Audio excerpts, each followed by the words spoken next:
low key. Niggas hating cause they don't want no beef. State gang, true sippers, bitch, I bet we gon' eat.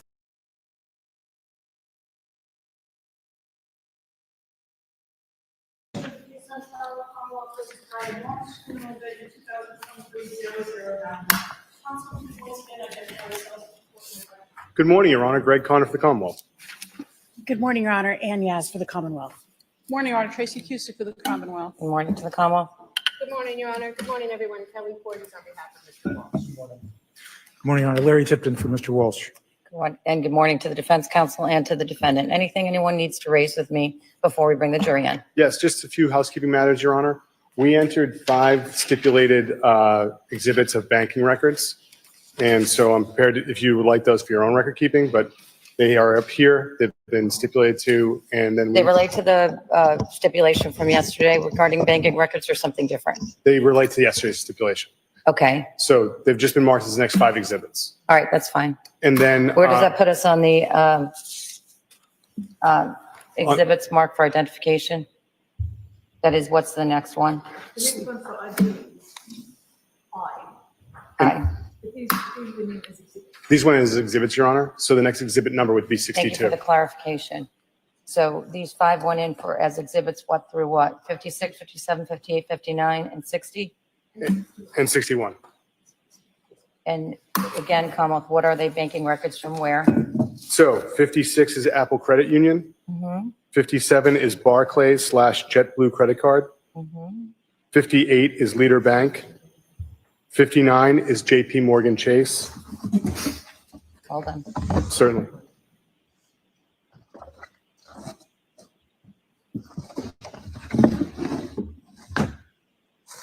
I'm caught up, yep. 60 is Liberty Bay Credit Union. 61 is Fidelity. Okay. So we start on 62 for today, Yes, Your Honor. and I for identification today is our starting point. Okay? And Your Honor, after this interview is finished playing, which is about another 30 minutes, I would ask that the court read in stipulation that's been marked D regarding the Richard Walker email. All right, can I have that from either the clerk or the court reporter? D for ID.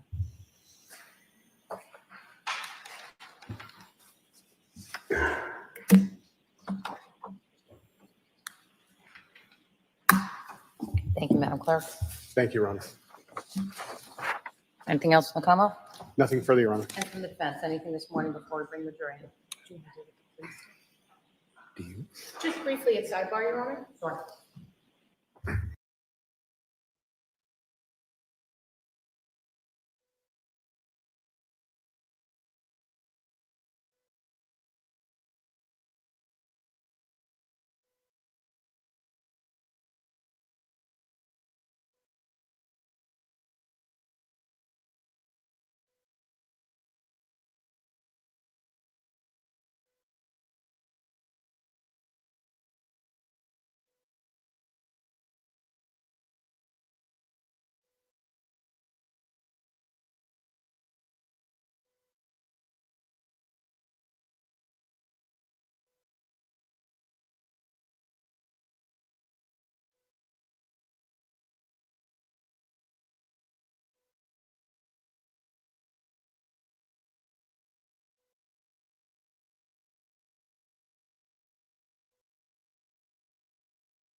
Yes, I am.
All rise for the court, please. Jurors entering.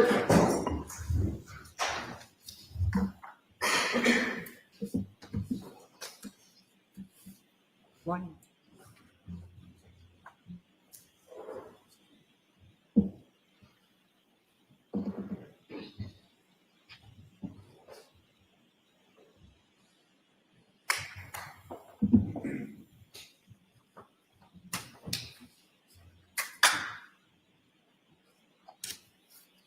Hear ye, hear ye, hear. All persons having to do with the Honorable Justice Diane Fernandez, Justice of the Norfolk Superior Court. Draw near, give your attendance and show your hearing. Let's have a call of Massachusetts in this honorable court. Please be seated. Please turn off your cell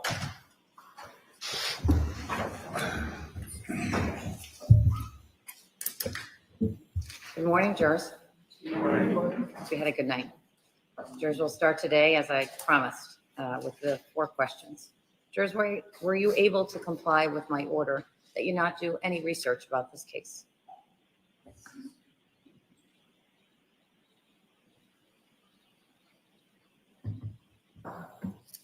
Were you able to comply with my order that you not speak to anyone about this case?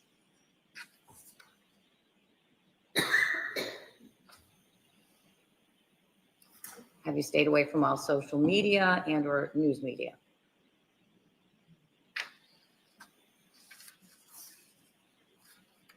And you all still have open minds?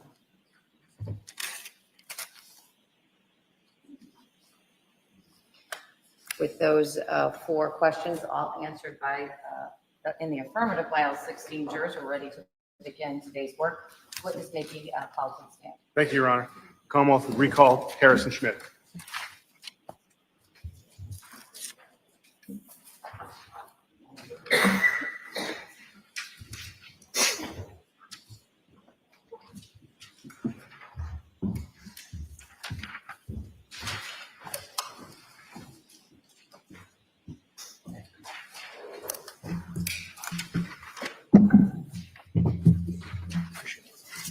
Sir, you understand you're still under oath? You may proceed. Thank you, Your Honor. Yesterday, we stopped an interview from January 7th at approximately 1 hour and 2 minutes and 35 seconds in. At this point in time, Your Honor, I'd ask to finish that recording. You may. Ms. Gilman?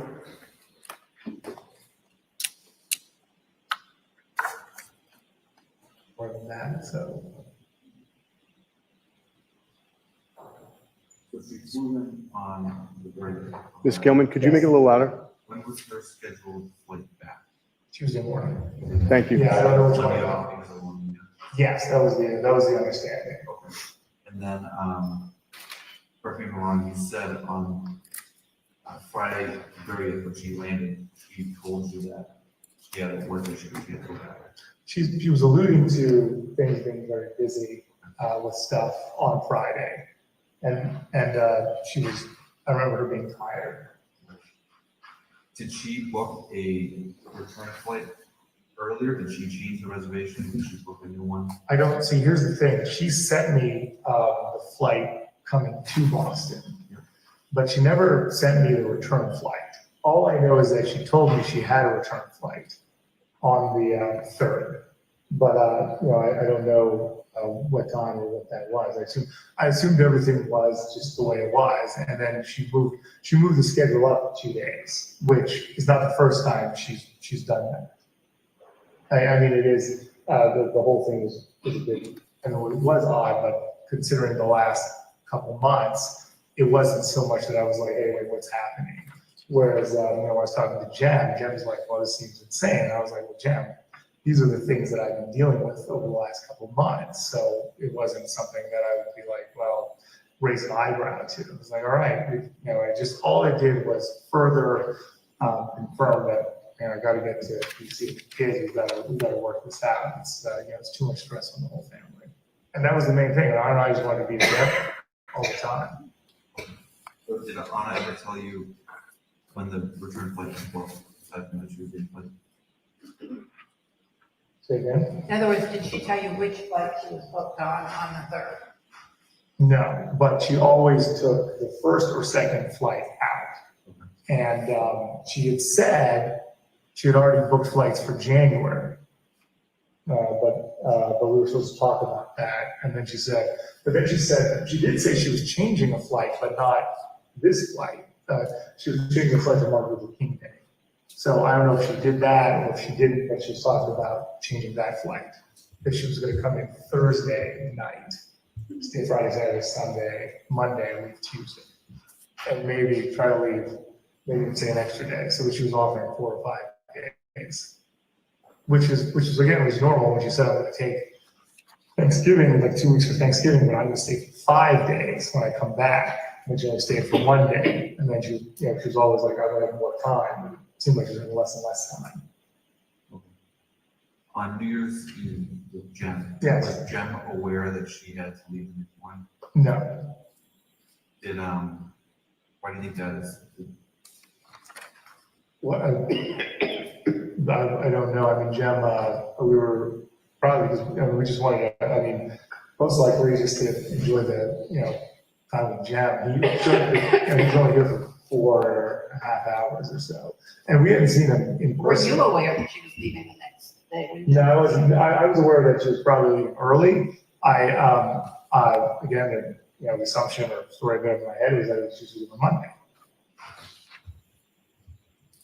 So she was originally planned to leave on Tuesday. You were on the assumption by her leaving early it would be Monday. Yeah, I had no information otherwise. But I was definitely surprised. Like, I gotta go. Okay. So what were your plans with on New Year's Day? Yeah, so it was gonna be the same stuff. The only difference is that she might have come up with me to see my mother possibly, or we would have, or the whole family would have done something like my, up in Swampscott or somewhere nearby. Because I said I had time, I don't have to drop my mother off, so we can go see her and get her what she needs, and maybe we could do some stuff. So I was excited about that. But I didn't bring it up, but she was troubled by whatever happened with Adela. She's like, he says, can't be more friend. This is 30 minutes before New Year's. And she brought it up, she did bring it up with Jen at the time before. You said you couldn't be a friend? He texts on New Year's Eve, saying friendship is over or something to that effect, right? Yeah. What did he say? What did Anna say? She said, I'm sorry, I appreciate, give a leadership sort of answer, like, I accept, what you're saying. And then he called to leave a message, and then I remember her saying, I'm not going to listen to this. And that's actually also put her phone upstairs shortly after.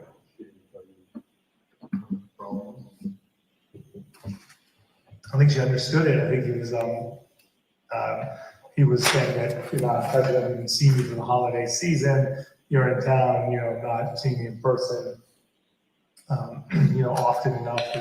That's not acceptable. I'm here to, you know, support you, take care of you, or whatever it is. So, you know, it was just a bit, I mean, it's not the relationship, I guess she thought that they were having. He's married to the child, just by the way, and they've known each other for 10 years, so just to give you some background. Do you know how they met? Yeah, they worked at the Willard Intercontinental together back in 2012. That she went and put her phone upstairs after that? After that, she, let's say it was 10 or 15, and then I remember her putting her phone upstairs because then she came back down without it. Was, Thomas came down at one point and hung out with you? Yes. Yeah, exactly. Was this before, during, or after Thomas was participating as well? Oh, yeah, Thomas went to bed at, he went to bed, and then he came over at like 9 or 10 or something. I think Anna took a bunch of photos. Jem and I don't have any because she didn't send them to us yet. But I think she sent one to Will Fasto. So that was when, that's when the photo was taken about. So just maybe 10 o'clock or something like that. You know, where upstairs she put her phone at that point? Yeah, on a bedstand. In your room? Yeah, or my room now. The one with the ceiling tile on it? Yeah. No, yeah, not in the ceiling tile drawer, like on top, yeah. Makes sense. But she did seem disturbed by that, which was odd. And she did bring it up, you know, she brought it up to me and Jem at the time. So, I mean, that was something that, you know, not normal, but. Yeah, to kind of cut us off. Yeah, sorry about that. No problem. You said that the plan for New Year's Day was to take Anna and the kids up to. Maybe, yeah, that was Did you actually have a plan? No, we didn't have a full-fledged plan at the time. But we had, you know, we had options and stuff, so. So was the nanny coming over Sunday, the last night? Was that? No, the nanny was gonna come over anyways, because I was gonna go, I set everything up in advance, because I was gonna have to go take my mother, so I wanted the nanny there, I didn't know what it was gonna look like and what Anna was gonna want to do and things like that, so. Also, if I was gonna see my mother, I was gonna take the kids somewhere, then we're gonna meet up later, but, you know, because I've so little time outside of the house, when I do try to take, you know, most of it as a family, get everything done that we said we would do. You mentioned having options on New Year's. Yeah, because I had the, you know, the time to go up to see my mother, so I was like, we'd go up and we wanted to do something, you know, with her, with the family, you know, we had those options were available to us, which, you know, like today, they did not be, right, because I don't have any time. You guys had an argument after she said she. No, we didn't have an argument, it was just, I was taken by surprise, I was, not to be crude, but I was in the bathroom, and she came by and said, I have to go to sleep, and I was like, well, hold on, she's like, I have to get up early, Brian, I have to go tomorrow, and I was like, oh, I wasn't expecting that, and then she said, you know, I said I have to leave early, I said, I didn't know it was going to be like that early. So, but I did have an argument with her for the Thanksgiving and the Christmas Eve. So I wasn't going to make the same 3 times. I was like, okay. And then she immediately backed it up with like, hey, I'm going to come 4 or 5 days and for Martin Luther King Day, because we were making a new schedule for January and February. I said coming every week might not is really not good. Is there any way that you could come every other week for more time? So we were working on that when she arrived Friday and Saturday. Talking about that. If the kids took her phone and didn't on her, how would she contact someone for it? If the kids took her phone and hid it, how would she contact someone for a ride?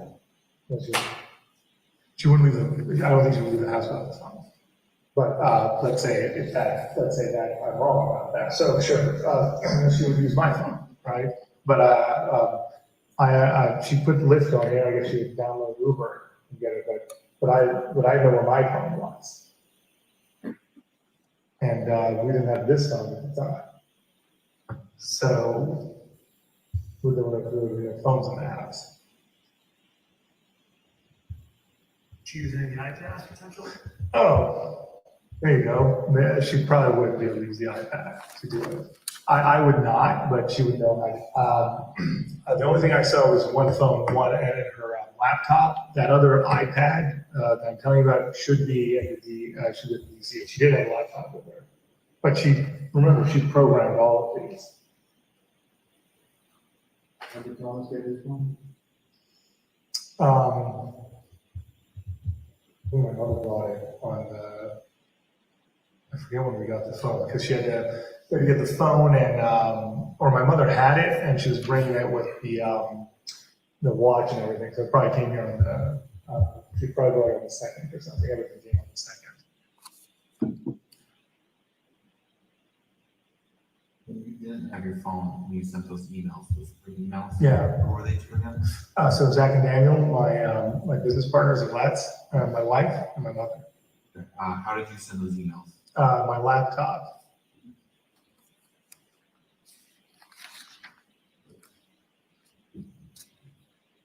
I asked, did you do anything to hurt your wife? No, I would never do that. There was, we all have arguments with one another, spouses, et cetera. Has that ever escalated to a physical confrontation? No, sir, no. My wife and I got along very, very well. Hey, the only stress we were having was going together. It's really, I bothered Tracy about it for months. The whole family doesn't work without my wife. Never hurt my wife. I mean, I loved her and what would it think? I think about my kids too. She's a wonderful mother on top of being a wonderful wife. And to take that away from them, I mean, I just couldn't even imagine something like that. That's not, you never do anything to hurt my wife. I wanted to spend the rest of my life with my wife. I'm still going to. And, we were apart because of the job and my legal problems. Her leaving very early, maybe angry? No, I wasn't angry. I was sad. I got angry about Thanksgiving, and then I realized I was just sad that we're not spending a lot of time together. And she was sad about it too. And it was exhausting for both of us. She was away from the boys. I was always dealing with the boys.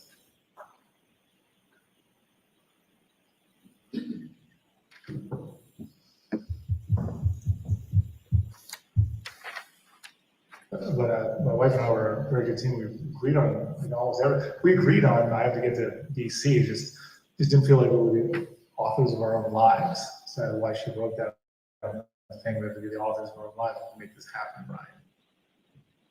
We're always working together.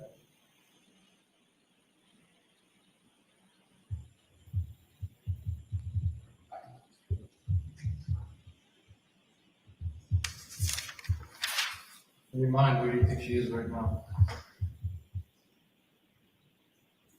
I like a lot of people have said maybe she's at a spa, and she was under a lot of pressure. Doesn't really track with my wife. She loved her job and she loved her family, so she would always be focused on that. And maybe the country house like in Bela, in Serbia, but I have no idea. I can't. I'm having a hard time imagining.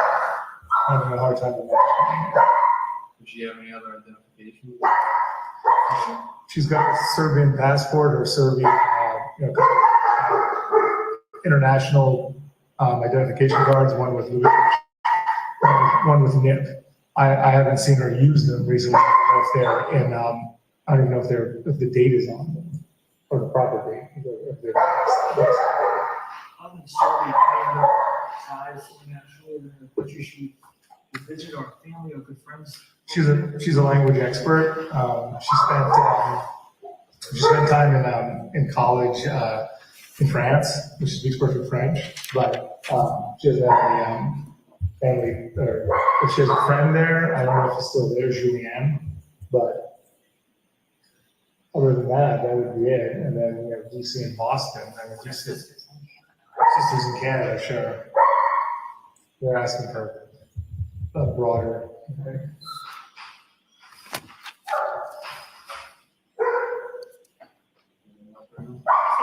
So you check international flights.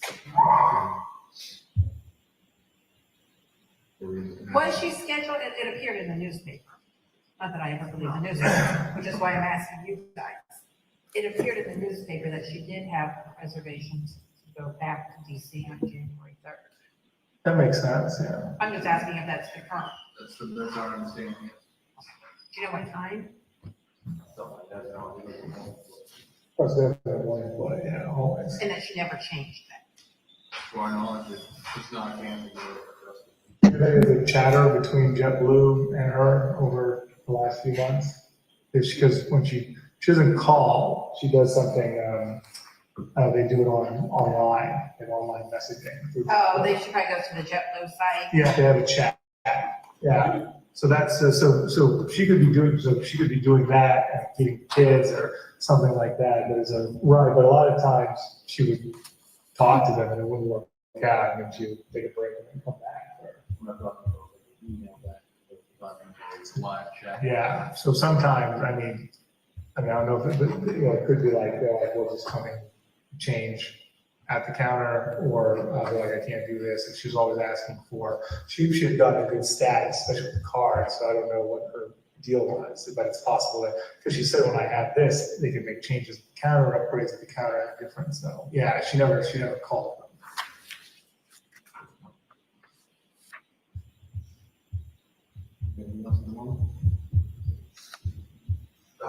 What about like brunch reservations or any brunch plans on New Year's?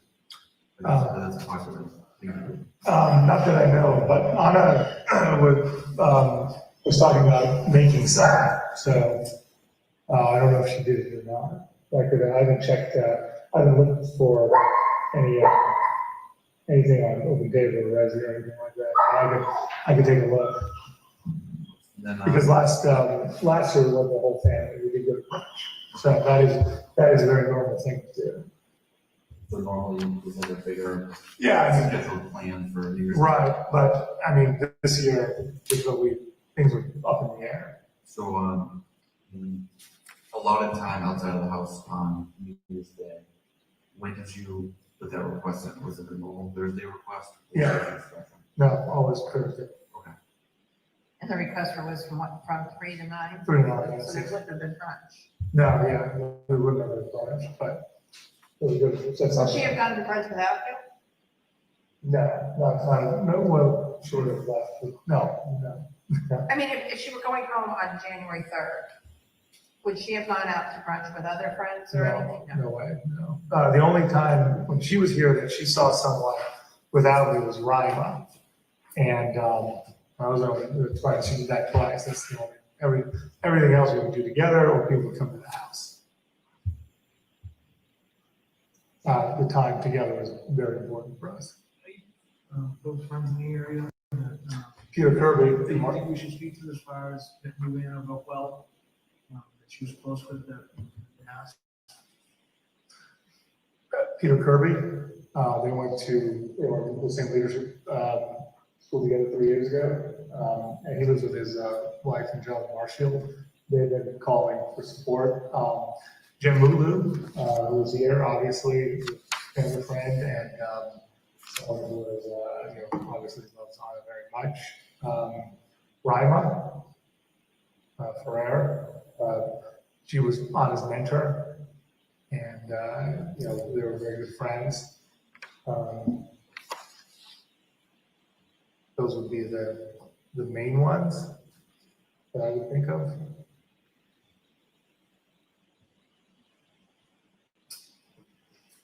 I think that's pretty much it for now. I mean, obviously, the dialogue and back and forth is going to be follow-up questions. As you can imagine,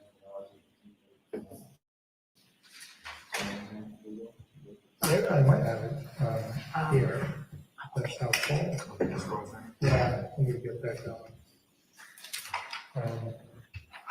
But I think she sent it to me. Could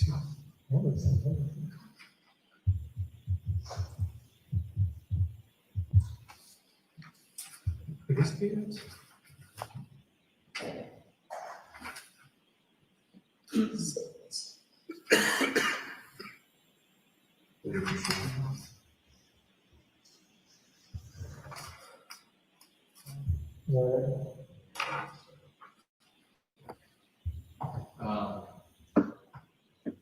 You obviously have the ability to get your own credit card statements. You want to pull those and for the past week and will help us travel and Oh. stop and stuff like that. Yeah, just check the Chase Freedom. That's the one that I use. I don't use the Capital. The Capital One has been out of commission. It was only in commission for a month or so. Do you have access to the Chase Freedom or? We gotta jump through a lot of hoops. Yeah, absolutely. We got how much of the Chase Freedom would you like? Oh, okay, so just. Okay. We'll give y'all December. If you want. We'll give y'all, we're not gonna expect. That's easier just to pick from a month. Whatever the last month's statement is, I'm not sure if it's, you know how it is, some of them start December 10.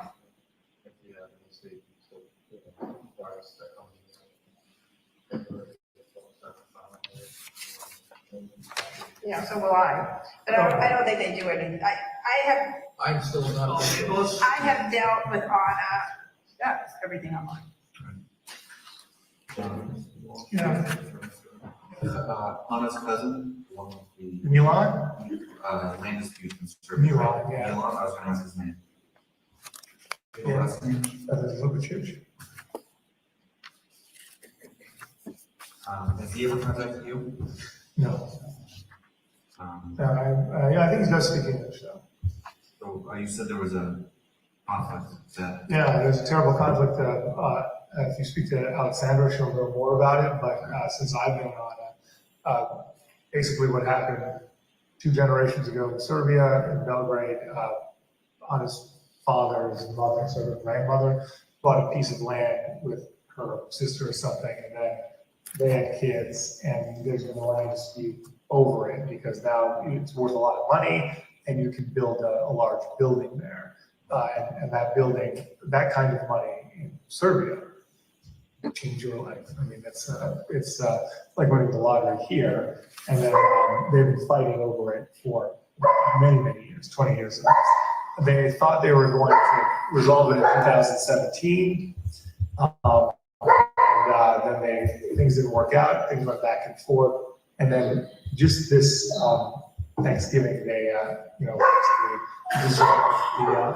the deal. So they had a deal that it took 15 years to put together. 5 years later, they couldn't perform. They're not split. Aside from that, and the is there any business conflicts with properties or with this new job? Is there anybody that would be upset with that? Yeah, people ask me that same question. I can't think of anyone that would be upset with Anna. I mean, everyone loves Anna. She's wonderful. So, if you see all the texts that you guys got, like, what can we do? Love Anna. I can't think of I can't think of anything like that. Honestly, that would be upgraded to anything like this, especially. Whether it's her fault or not, like any issues at work that comes up that somebody would be slighted? Not that I know. I mean, the only people I know are the people that she was working with, and she had a very good working relationship with everybody. No, again, it would be very hard to. No, I wouldn't have a name to give you for that. Okay. What about you? Any previous business partners and current partners? Anybody that would be upset with you that would want to try and hurt you in some way? Well, we love the guy in LA. Oh, but there's a civil lawsuit. Yeah. A Well, civil lawsuit is not the same as wanting to hurt you. okay. But There's a civil lawsuit in California. I don't think that reads any. okay. Yeah, I I don't. understand somebody suing you. Yeah. But Anna too. Trying to hurt your wife is different. Yeah. Right, but they're suing Anna as well, and he called Anna during the thing. So I mean, that's the one that's one person. But I mean, I don't think so either, but that, We have the name just the.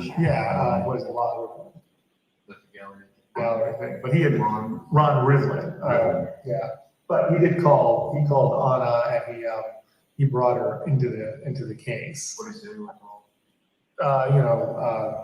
Well, he sent her threatening email, Facebook text at one point. You stole from me. I know the police and the FBI. I'm coming to get you. Things like that. But that was 6 years ago. And we had, other than when I was arrested, he tried to contact her via Facebook or something, 2018. But we haven't heard from him since.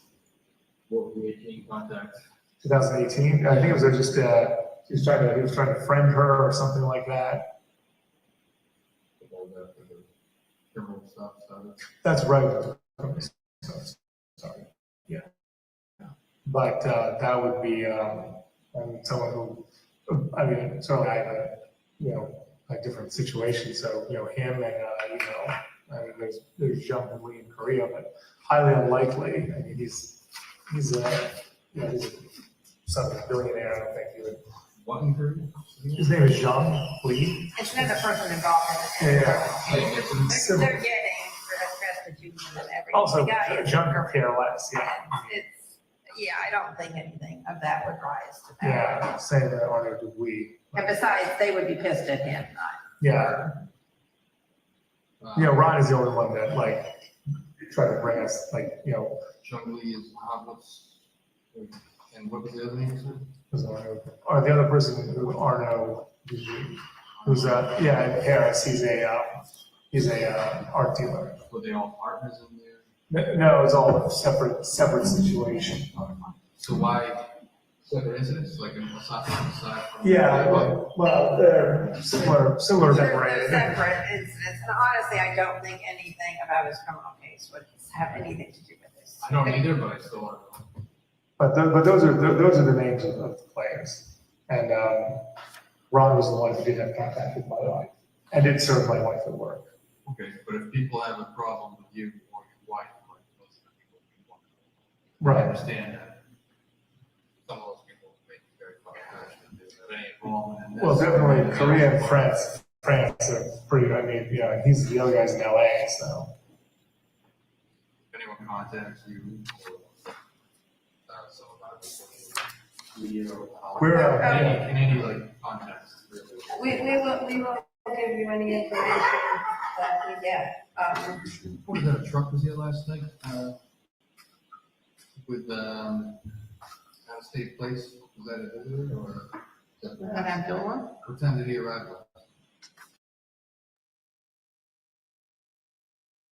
Adele, yeah, he was, it was You late. called me. Yeah, I called you late, so you must have died. And how long was he here? 10 minutes, 15 minutes, but my mother's saying it was 30. I was trying to, I don't think so. I was trying to usher him out quickly. But at one point, he brought James Ryan, who was one of Anna's mentors 10 years ago, who I haven't seen in a decade, which is weird. And then I was speaking to James, but he went over and spoke to the kids or to Zach, the kids from, but. I'm hearing a lot, I'm talking with Anna's friends and you, there's leadership. What exactly is going on with this? Yeah, so how to explain it, was something called Boston Breakthrough Academy, and it was a leadership training program. We formed pretty close relationships there, and we, as I said, we raised a lot of money through our community service projects, each from Loving Spoonfuls, Torch Foundation, things like that. So we've stayed connected. It was more than 3 years ago. I guess I started this month 3 years ago, and Anna graduated February 3 years ago, so 2020. Well, it's a 4 or 5 month program, and then you get a graduation. He says that you've graduated or have a certificate of completion of your of work. So Okay. it's not accredited, to be clear. Adele is a member of that? He's not, no. He's not. But The guy you brought in with? James Ryan, no, yeah. I thought it said. A mentor from her when she was young at work, yeah. Okay. And I had a good, someone that she considered. They, I guess they had spent time together, I don't know, 4 or 5 months ago as well. When's the last time, how much of the leadership group that you mentioned? Oh, yeah, it was 3 years ago now. It's the last time she was part. Part of it, yeah, but we stay in touch. All right. But, Jen, Melissa, and Peter Kirby, all of them have gone through that training. But if you have any other questions, please don't hesitate. Anything from the pool today? No. Very, very cool. Okay.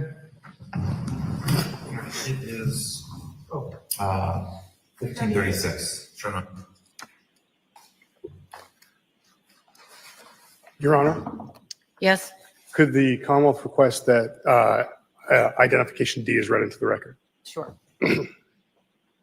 So George, from time to time, I will read you what are stipulations. They're simply agreements between the parties. I sometimes say they're facts you can take to the bank if the parties agree with it.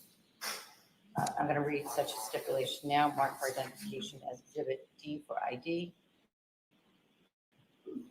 At 5:18 a.m. on Saturday, January 7th, 2023, Cohasset Police Detective Harrison Schmidt received an email from Richard Walker 9984 at gmail.com, which stated, "We have the so named Anna Walsh with us here.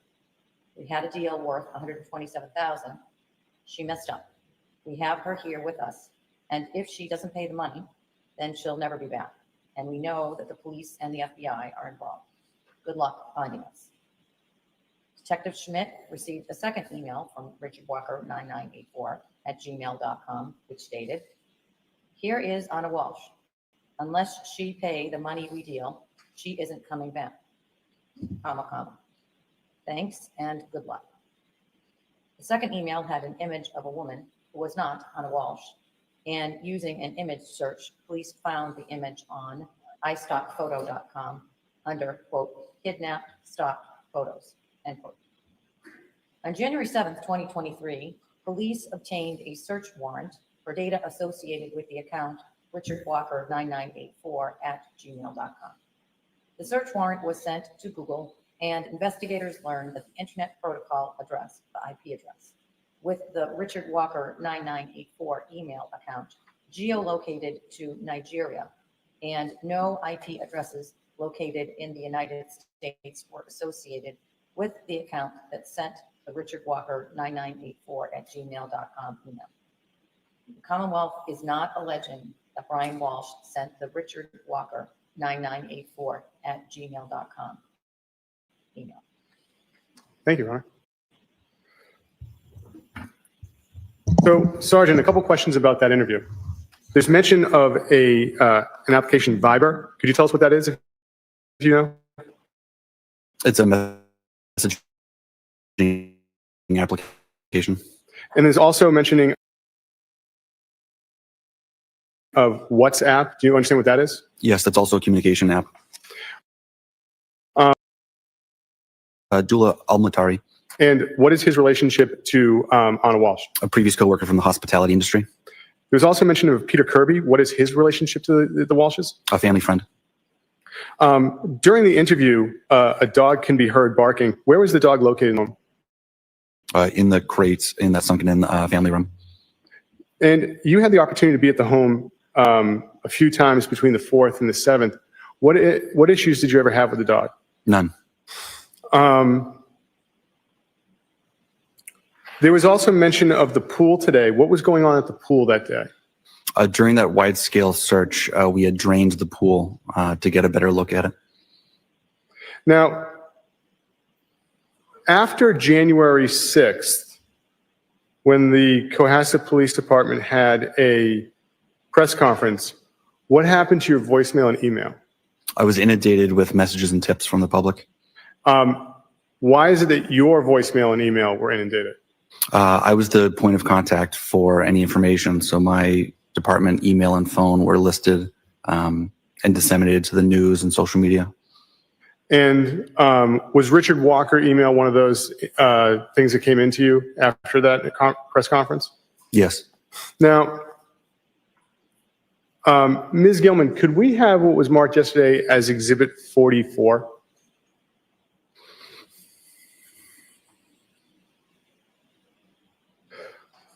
Sir, do you recognize Exhibit 44? Yes. And where is this in relation to the house? If you're standing in the backyard with the house to your rear, you'd be looking at like the back right corner of the fenced-in portion of the yard. That's the shed. What's on the other side of the fence? Neighboring house. Now,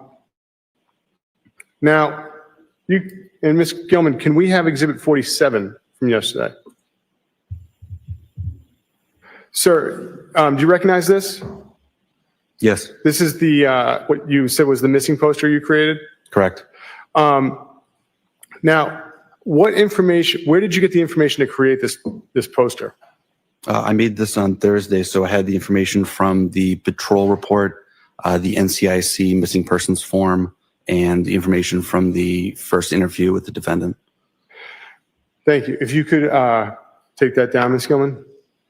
And when you were speaking to the defendant, what did you learn as far as Anna Walsh's maiden name or prior names?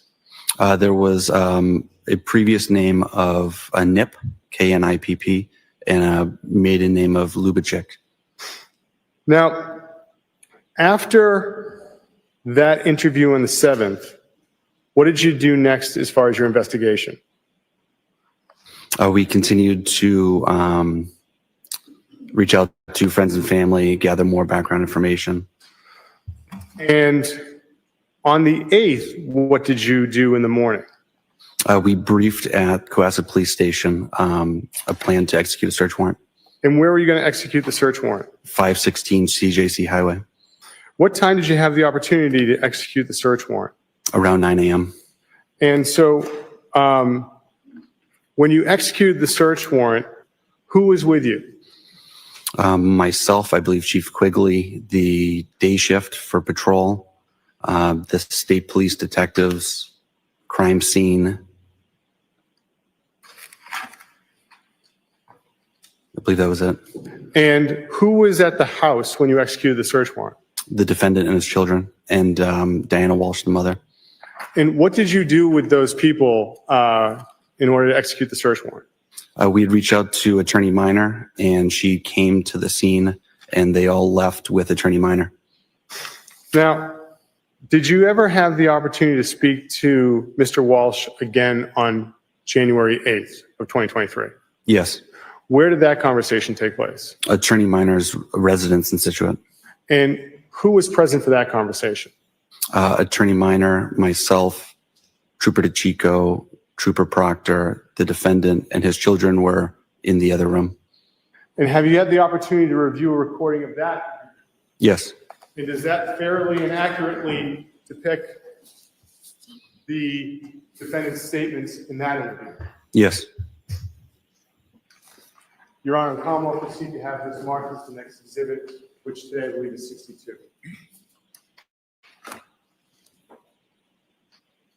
Any additional objections beyond the ones I previously heard? No, Your Honor. The 1/8/23 audio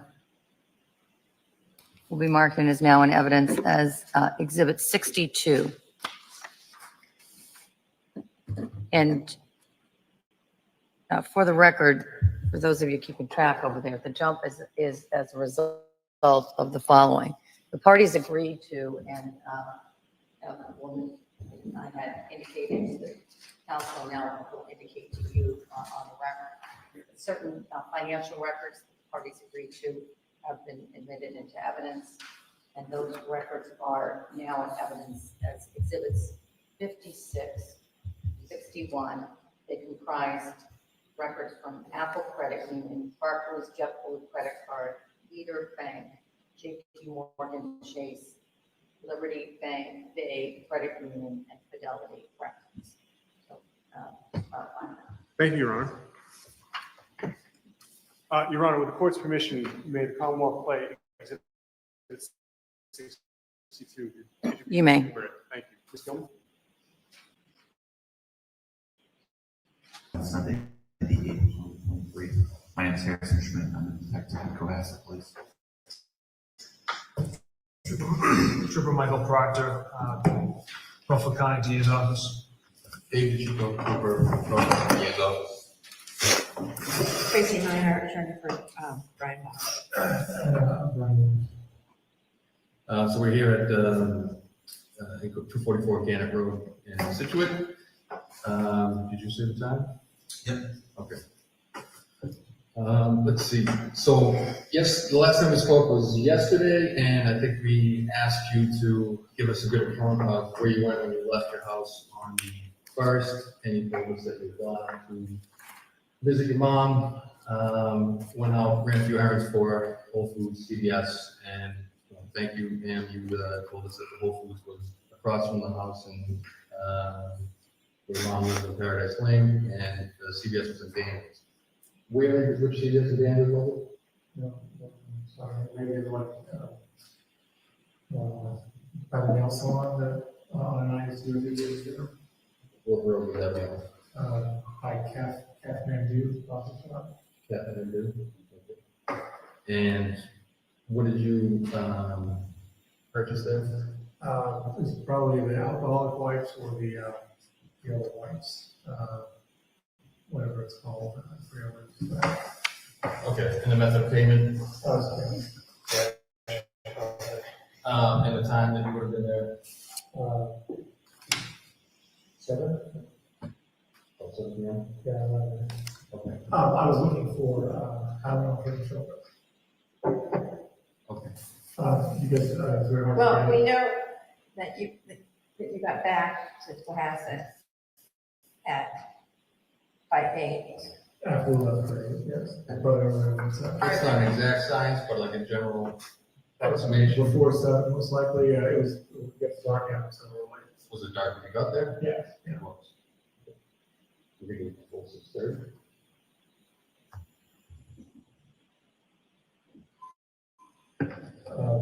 Thank you. Okay. So it could have been at 6:30. Did you go anywhere else other than that CVS and Daniels?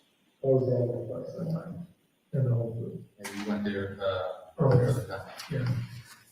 I've been going to Walgreens. Anytime I go, my mother asks me to get alcohol for the kids. So we should be trying to get some. And on the 2nd, the only place you went was to press.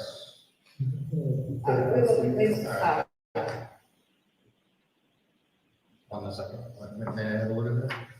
Shake, shows, press. eBay. We get purchases of vegetables. Okay. Thank you for getting that together for me. Okay. So obviously there's a lot of electronic devices in your house. You've been kind enough to consent to downloading several of them. One of them being the iPad mini that's Thomas's. Is that right? Now on the previously you told us that Thomas had gotten up on New Year's Eve and spent some time with you, with Jim and Anna, and then you've gone to bed, right? And that's what, like 10, 30, is that correct? Around there. Around there. You can come by the photo that was sent by Anna. You give it the more exact time. Do you use any other devices in the house? I use my phone, and Anna and I only use our phones and the, I use everything, but I only use the gold laptop. The gold laptop? Is that an Apple or? Everything we have in there, Apple, except Anna's work computer was not Apple. So again, we downloaded the iPad mini and you've been fairly consistent in your story, in your account on the morning. You said that Anna, 6:30 in the morning? Breakfast. That's correct. Right. So iPad here, put the iPad in, use querying the 10 best ways to dispose of what you bought. 54? One. I don't, I have no idea. Thomas is asleep. And Well, he's using the iPad. Thomas is in his room with the iPad. Thomas is usually, I mean, I don't use an iPad, so that's really weird. He's 6, right? Yeah, He's- but he does not have the, Is he the average intelligence for a 6-year-old? oh, no, it's so, yeah. Okay, but 6-year-olds typically, I mean, I have a 4-year-old who's, as a hard, he can't spell his last name. No, 6 is exactly. obviously way more advanced. If you have a 6-year-old who, you know,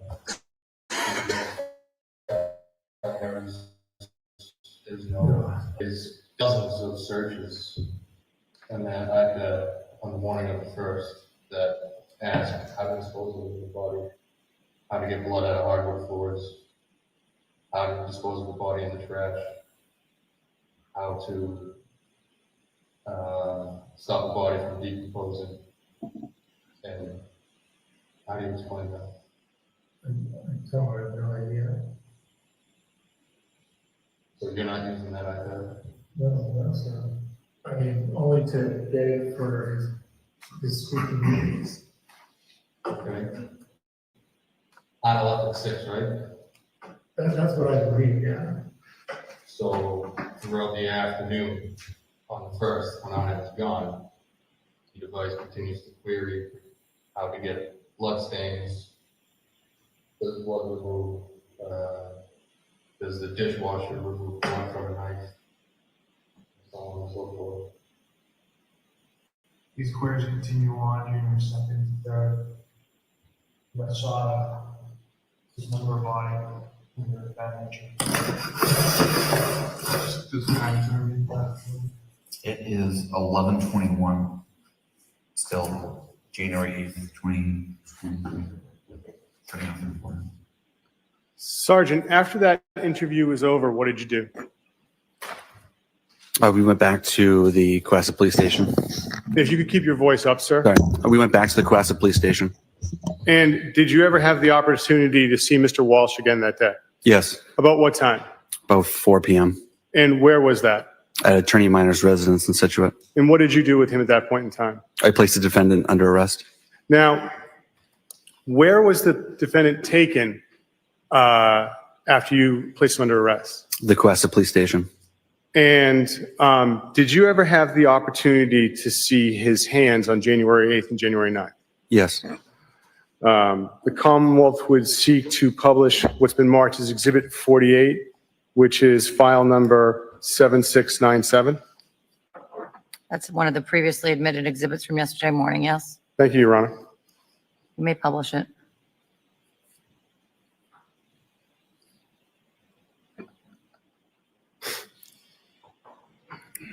Sergeant, what is this? That is a picture of the defendant's thumb.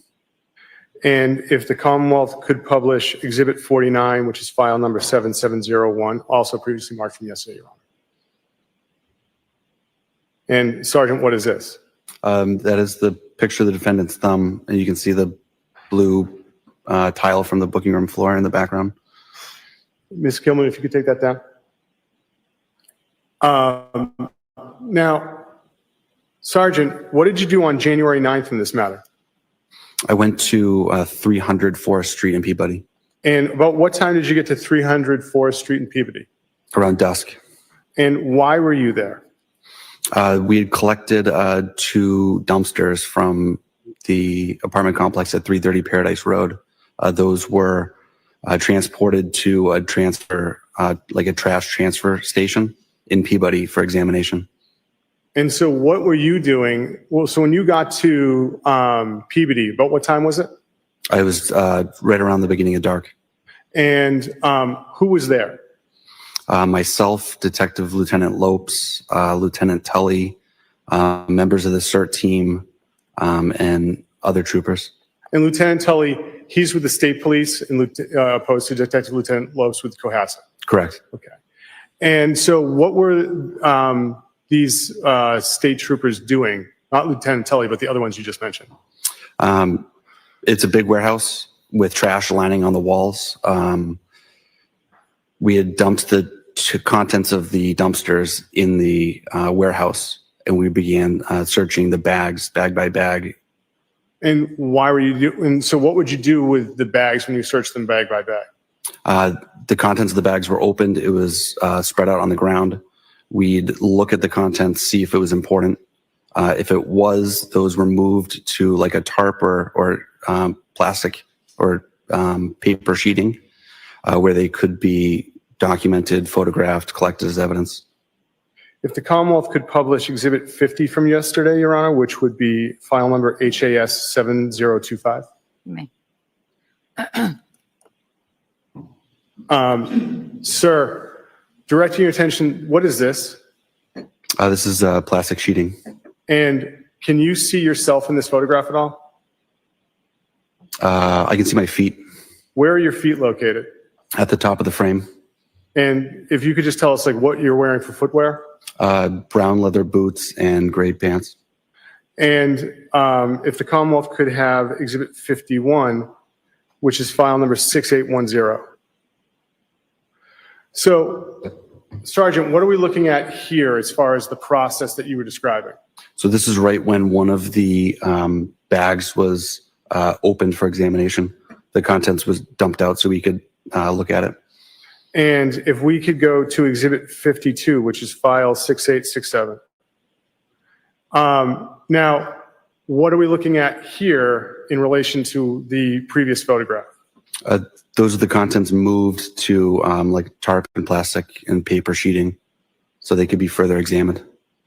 And the boots, do you know what brand those are? Hunter boots. And Ms. Gilman, is it possible to zoom in on the white piece of paper underneath the purse?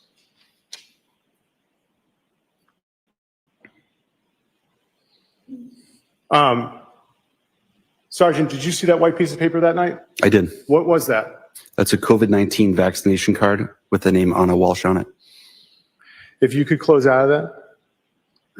Now, Sergeant, did you ever have the opportunity to review financial records in this matter? Yes. And you said that you'd been working on that during your investigation, but you've also looked at them since then. Isn't that correct? Correct. Okay.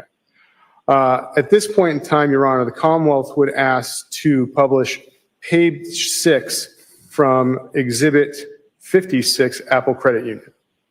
You may publish that page, yes. Thank you. This is from the Apple Credit Union. Yes, Your Honor. Sergeant, do you see this statement? Yes. All right, Sergeant, what is the date for this statement? The ending date is January 31st, 2023. And Sergeant, and Ms. Gilman, if you could scroll down. Sergeant, do you remember what the outstanding balance was on the account? I believe it was overdrawn by over $800. And Sergeant, regarding the payments on this account, do they bear any similarity to the other withdrawals on the other months? Yes. What so? Rockland FCU, that payment was reoccurring. Pepco payments was reoccurring. Leader Bank Online was a reoccurring payment. And Your Honor, at this point in time, the Commonwealth would seek to publish page 8 from Exhibit 57, the Barclays JetBlue card. You may. Thank you, Your Honor.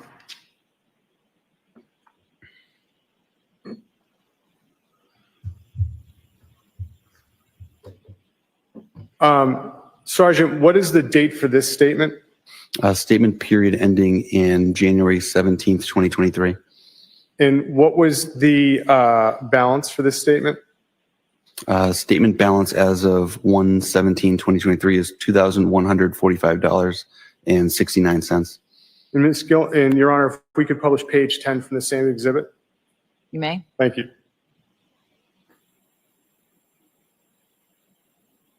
And Ms. Gilman, could you go down to the bottom? Sergeant, what did you see as far as activity on this card after December 31st? None. Your Honor, may we publish page 4 from Exhibit 58, Leader Bank? May? Thank you.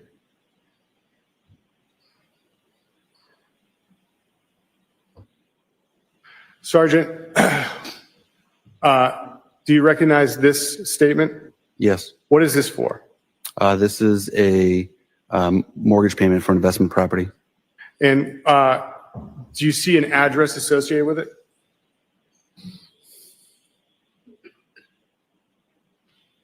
Towards the bottom. Yes, the collateral property is a condo at 35A Tudor Street, Unit 35A-5, Lynn, Mass. Sergeant, in the interviews you had with the defendant, there were discussions of properties. What other properties were there that Anna Walsh or the defendant had access to in Massachusetts? There were Lynn rental properties. And if we could close out of this, in Your Honor, with the court's permission, may we publish page 45 of JP Morgan Chase, Exhibit 60. Oh, I'm sorry, Exhibit 59. Page 40? 45. Page 45. You may. Thank you.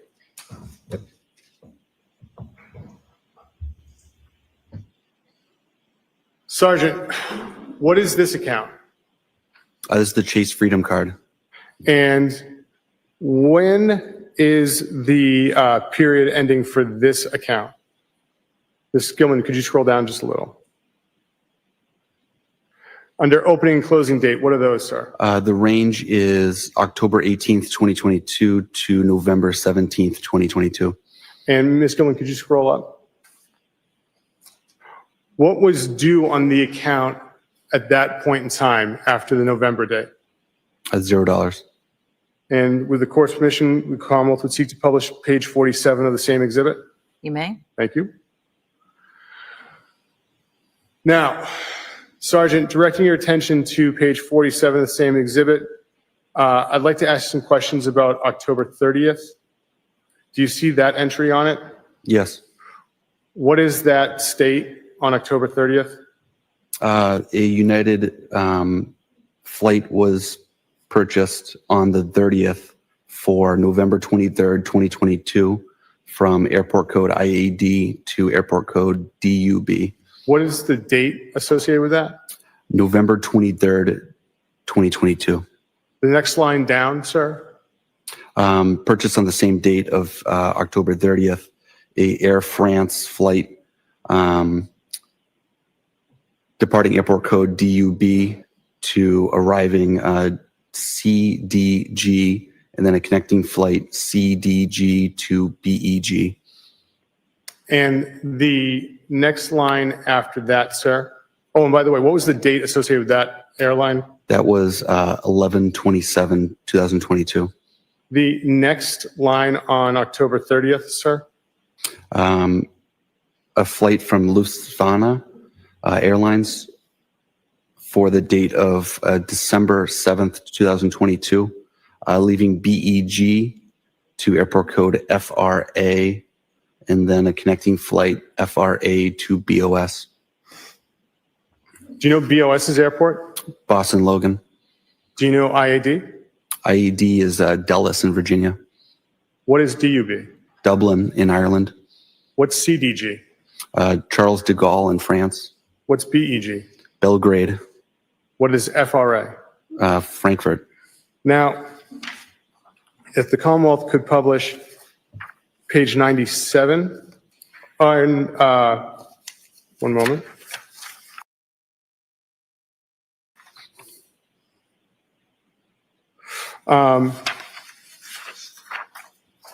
Could the Commonwealth publish page 97 of this same exhibit, Your Honor? Page 97 of 59. Yes, thank Okay. you. Thank you, Your Honor. Within the same exhibit, was there another credit card? Yes. And what was this credit card called? IHG Rewards. And looking at page 97, what is the balance owed on this credit card? $2,690.97. And Ms. Gilman, could you scroll down? What is the closing date for that account? January 23rd, 2023. And Ms. Gilman, could you scroll down some more? What is the name on that account? Anna Walsh. Now, if the Commonwealth could publish page 25 of Exhibit 60 from Liberty Bay. You may.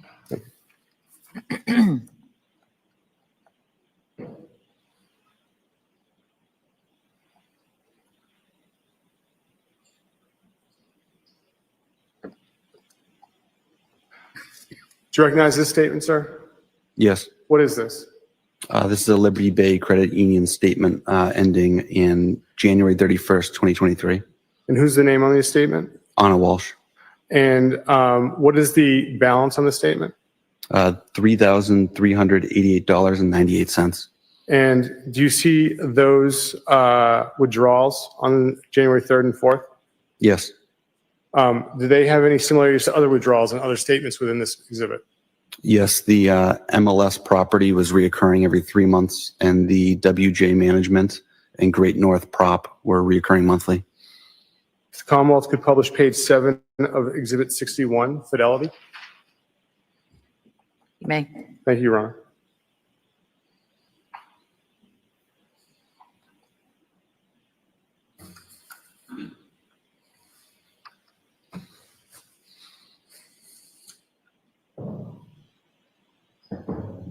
Oh, page 7.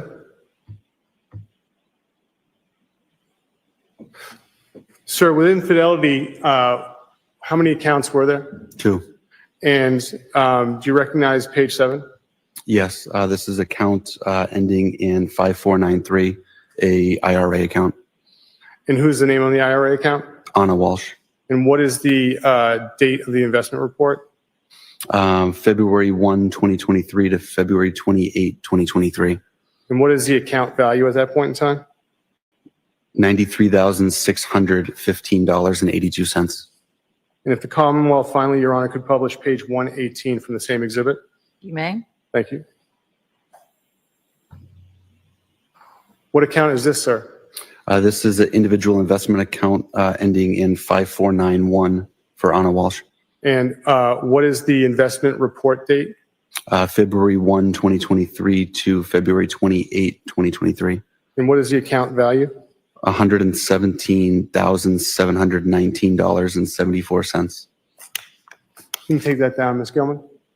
Your Honor, may I have a moment? You may.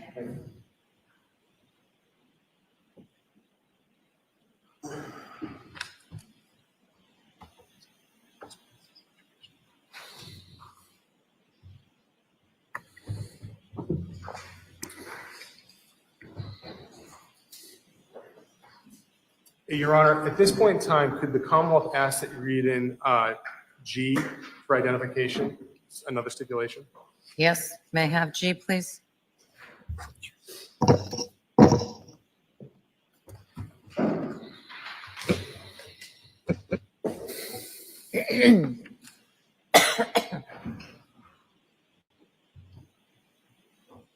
I don't need to repeat to you what the stipulation is. I'll just read it now to you. Brian Walsh was arraigned in United States District Court in Boston, Massachusetts on May 11, 2018. On April 1st, 2021, Brian Walsh pled guilty to indictments for wire fraud, interstate transportation for a scheme to defraud, and conducting an unlawful monetary transaction. On October 6, 2021, an initial sentencing hearing took place in the United States District Court. Brian Walsh was seeking a sentence of probation and restitution, while the government, through the United States Attorney's Office, was seeking a sentence which included incarceration of 30 to 37 months and restitution of approximately $475,000. In January 2023, Brian Walsh had not been sentenced on the federal charges. Brian Walsh was represented by a lawyer at all stages of the federal case. And I have one last question, Your Honor. Sergeant, what are the closest hardware stores to 516 Chief Justice Cushing Highway? On Route 3A, to the north is Hingham Lumber, about a mile away. And to the south is Abishan Hardware, also in Cohasset, about a mile away. Nothing further, Your Honor.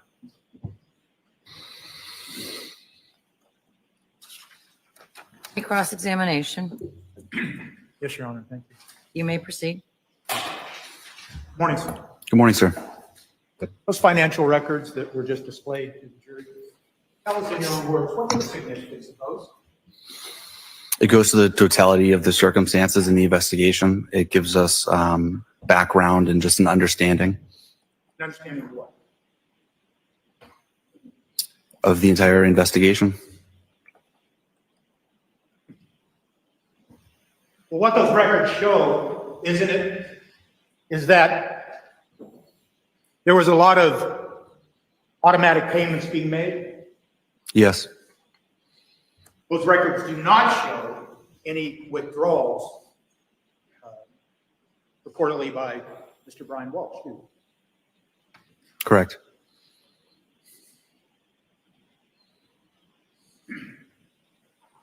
And for instance, those records that were related to the Freedom card that you then told the jury about the indication of the flights and you identified DUB as Dublin, where'd you get those records? From Chase Freedom. Okay. You didn't find those records in the home of Mr. Walsh, did you? No, And you didn't find those records then in the possession of Mr. Walsh, did you? can I explain? Can you answer the question? I can. What is it? Physically in his possession, no. And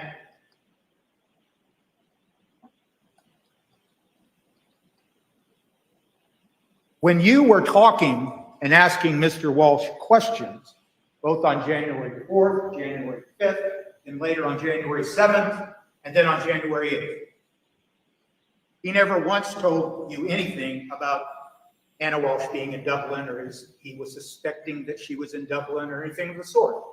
Correct.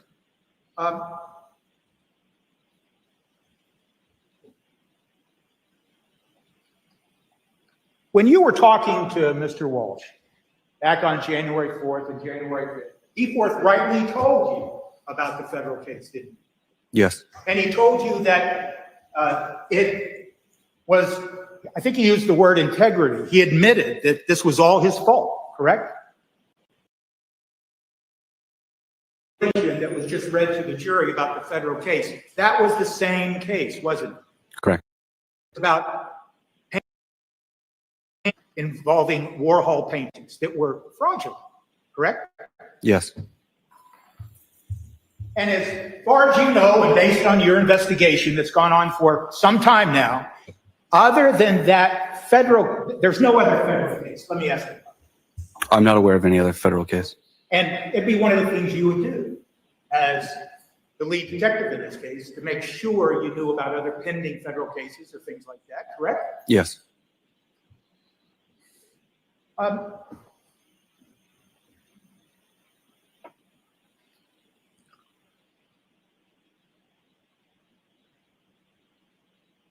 Let me just ask this. You told us that on January 8th, around 4 p.m., you returned, was it to Attorney Minor's home and placed Mr. Walsh under arrest? yes, And it's fair to say that once he was placed under arrest, is it fair to say that he remained in custody? yes, And so, just getting to that Richard Walker stipulation, fair to say that one of those ransom notes that we had to hear about, that occurred after Mr. Walsh had been placed into custody, correct? yes. I believe it was February 10th, the second one I received. So, even though the stipulation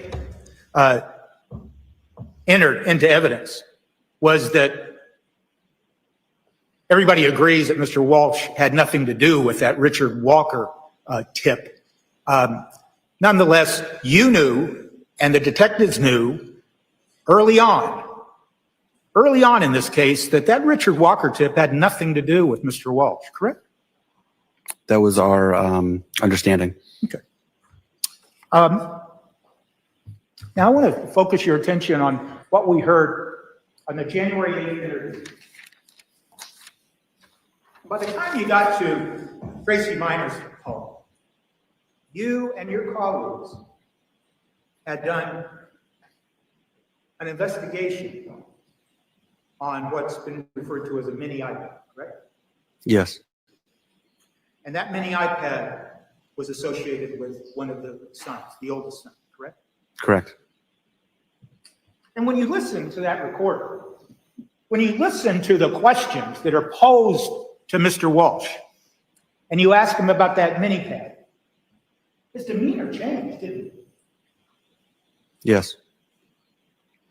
In fact, it's fair to say, isn't it? I don't want to mischaracterize it. He basically he looked and sounded sad, didn't he? Correct. Because you were talking to him about his oldest son mini pad, right? Objection. Basis? Overruled. I'm sorry, can you repeat the question? You were talking to him at the time about his oldest son's mini pad, correct? Correct. And he basically answered you, I don't know anything about those searches, right? Correct. You've learned in your investigation of this case, haven't you, that the searches that you were asking Mr. Walsh about at that time, those searches were not, in fact, conducted on the mini iPad that was associated with his son, correct? Yes, they were synced to that, but they did not occur on that iPad, is my understanding. Right. So now your investigation was able to determine that whoever conducted those searches, of course, your investigation revealed that it was Brian Walsh. He never used his young son's mini iPad to conduct any of those searches that we've heard about, correct? Correct. And so when you asked him about that mini iPad belonging to his son, his demeanor changed and he looked sad, correct? Yes.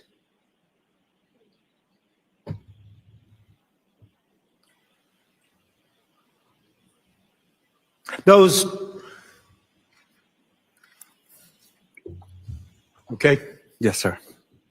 Those two exhibits that were shown, Exhibit 48 and 49, they showed what appeared to be cuts on the hands of Mr. Walsh, correct? Yes. You have no idea how those cuts occurred, please. Correct. You don't have any idea when they occurred, do you? Correct. Well, I do know they occurred before the photo was taken, obviously. I'm sorry? They occurred before the photo was taken, obviously. Yes, obviously.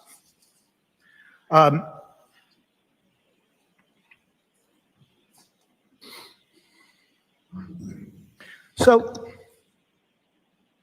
let me ask you a couple of questions about some of the things you testified to about yesterday.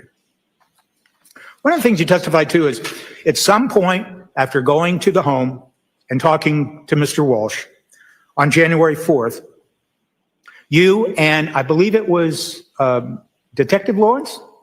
Officer Greg Lawrence. Okay, Lawrence. You went and you surveyed the interior and the exterior of the home. Yes.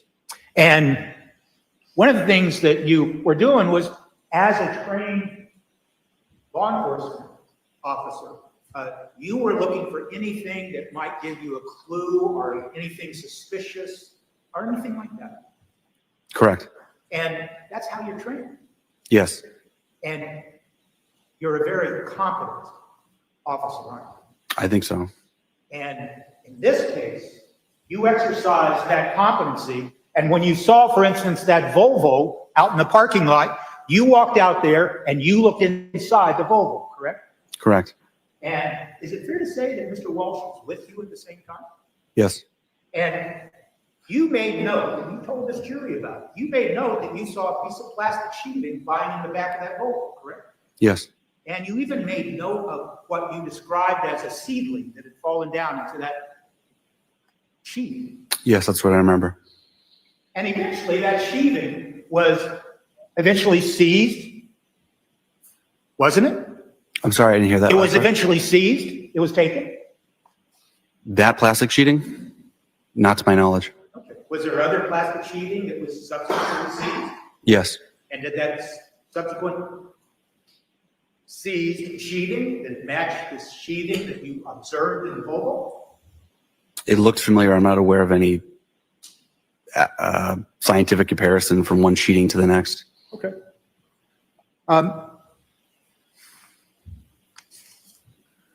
But I guess it's just fair to say that when you were looking around and you looked at that Volvo, Mr. Walsh didn't keep you from looking inside, did he? Correct. The child-proof latches that we heard about yesterday. If we could have Exhibit 34 brought up, photo number 7335.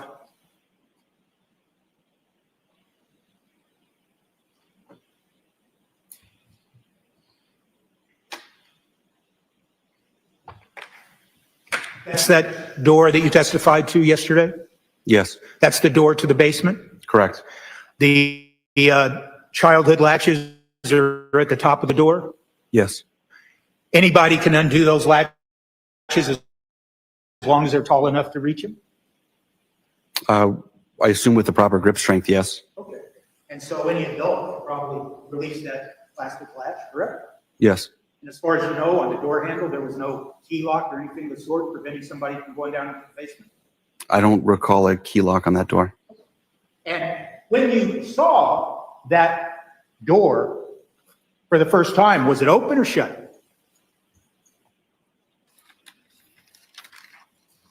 I don't recall. We heard some evidence yesterday about a hole in the ceiling in Mr. Walsh's bedroom, correct? Yes, I'm sorry, you can take that exhibit down. I apologize. Maybe we could see now Exhibit 29, photograph 7319.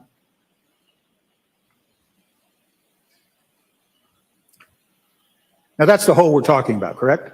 yes, And is it your testimony that you saw that hole on January 4th, the first time you were taking a tour of the house?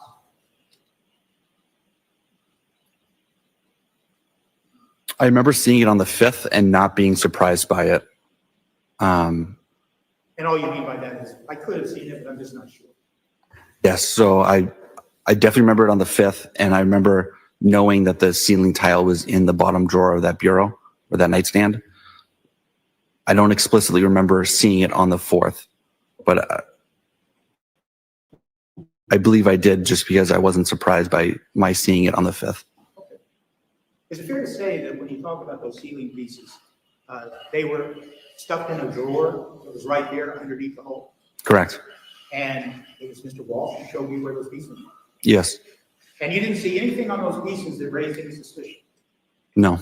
It's fair to say that when we look at this exhibit, we can see what sometimes is referred to as ceiling joists. That's what it appears to be, yes. Okay, and between the ceiling joists is insulation? Correct. And it's as if the insulation is intact, the ceiling joists are intact, but the plaster fell down, correct? Yes. And it's fair to say that plaster falls down without any pressure on it, depending on what happened, correct? Depending on the state of disrepair, possibly. Okay. You have no idea how that hole occurred, do you? I believe in one of the audio recordings, the defendant states he goes up there and was walking around. Okay. But you don't have any idea what he was walking around for. Correct. And in fact, in that conversation, the context of that was that that occurred long before January 1st. That was my presumption. Presumption based on the context of the conversation. Yes.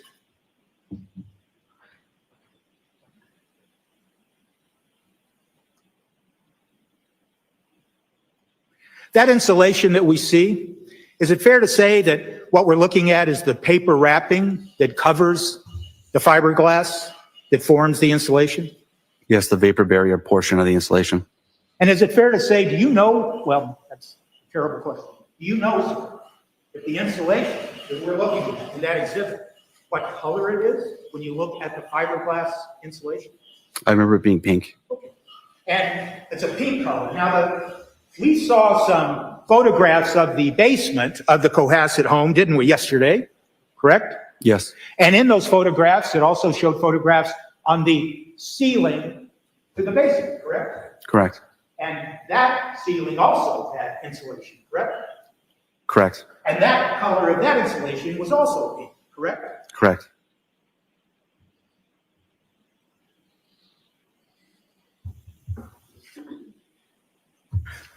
You talked about going down into the basement, and you saw some bags down there. You recall that? Yes, Could we have exhibit number 33, photograph 7343? Well, I got the wrong number. I apologize.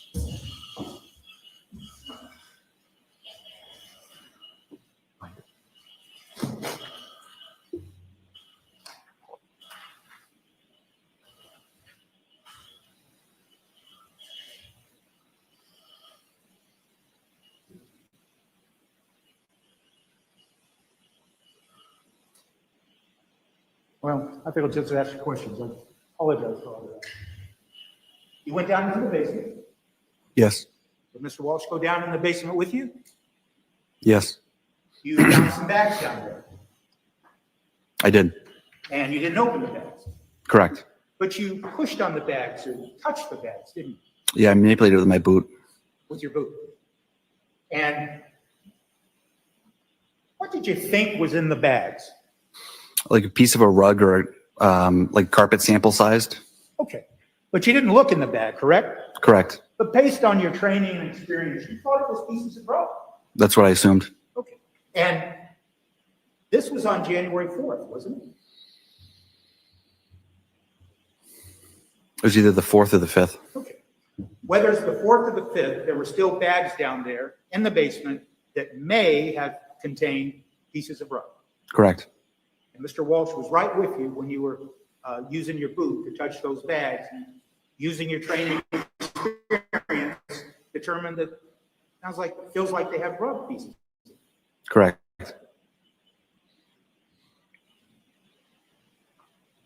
And down in that basement, those stairs, they're wood stairs, aren't they? They are. And did you notice the very bottom stair to the stairway to the basement? It was cracked or broken? Not at the time. And of course, the flooring for that basement that you entered, that was concrete, correct? Yes.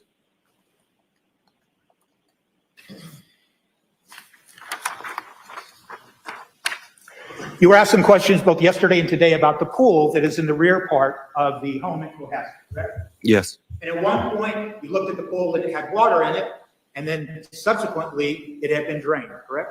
Yes. And as far as you know, nothing of any significance was found in that pool, correct? Correct. And in fact, you would be interested to determine if there was any evidence that a substance like blood had been placed in that pool. That'd be one of the things you'd be curious about, Yes. correct? Yes. And after you and your fellow officers had uncovered the searches that we've heard some about,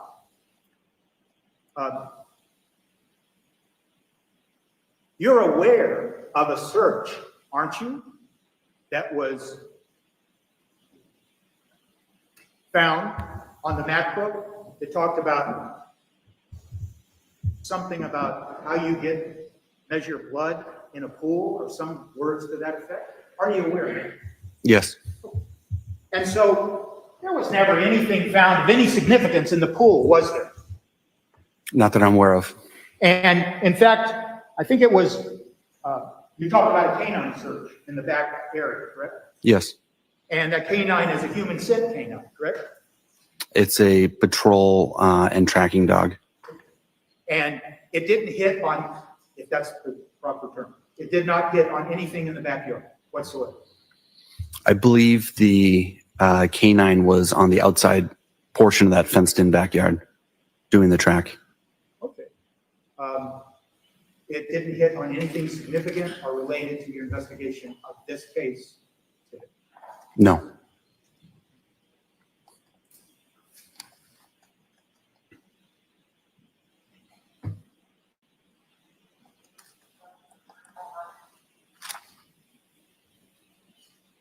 Now, you walked through the house, you already told us, correct? Yes. You walked through it at least twice, one on January 4th and then on January 5th. Yes.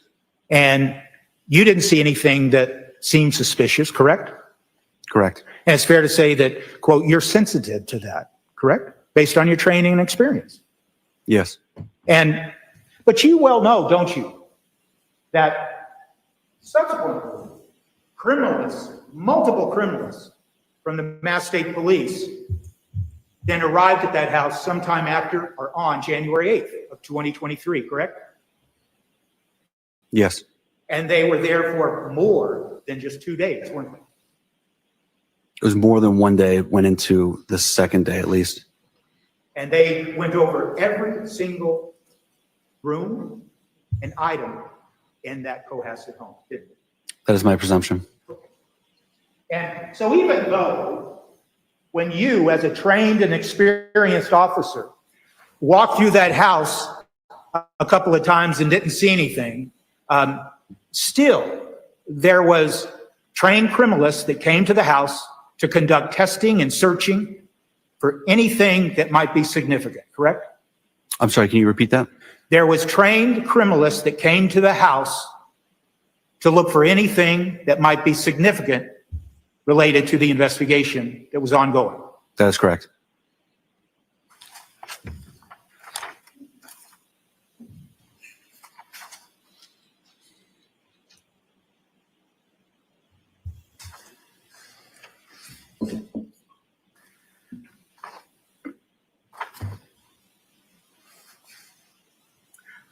I want to ask you some questions about the media used to message.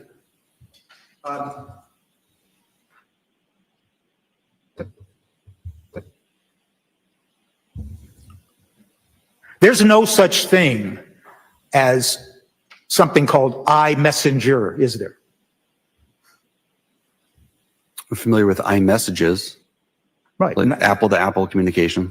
Right. So my question is rather simple. There's no such thing called iMessenger, correct? At that direct quote, not that I'm aware of. Okay. And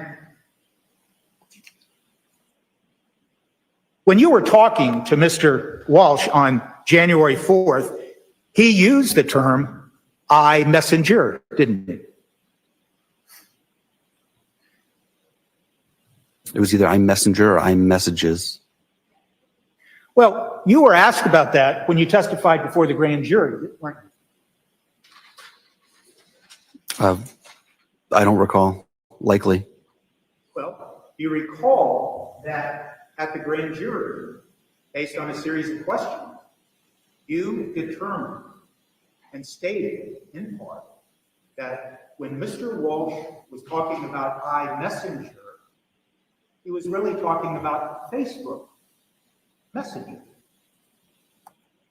The context of that portion of the interview did seem as if it was because we're on the Facebook subject and social media subject. Okay. And when he was talking to you and saying, well, some messages would come up on his phone that were intended for Anna Walsh, he was talking about, quote, iMessenger. That's the phrase he used, correct? I believe so. And then Messenger, once again, has to do with Facebook, correct?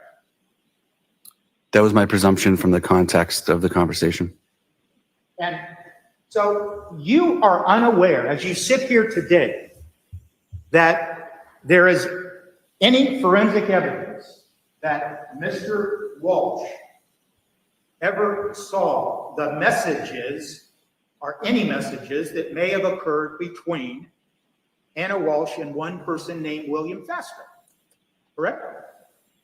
Can you repeat the wording of that, just so I have it clear? You are unaware of any forensic evidence that establishes that Mr. Walsh saw iMessages that may have been sent between Anna Walsh and William Faster. I don't recall any digital forensics related to what you're describing. And in fact, are you aware of the use of Messenger in the context of Facebook? Yes.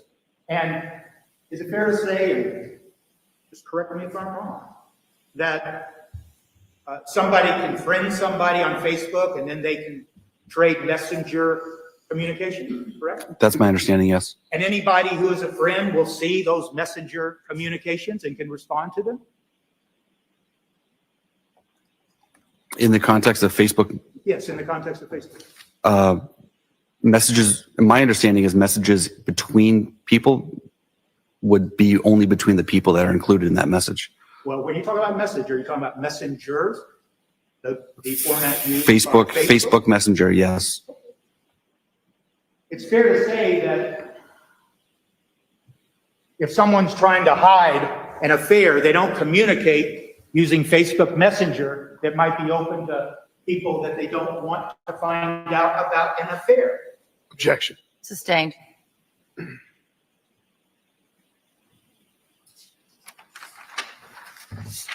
You are unaware, as you sit here today, of any forensic evidence that indicates that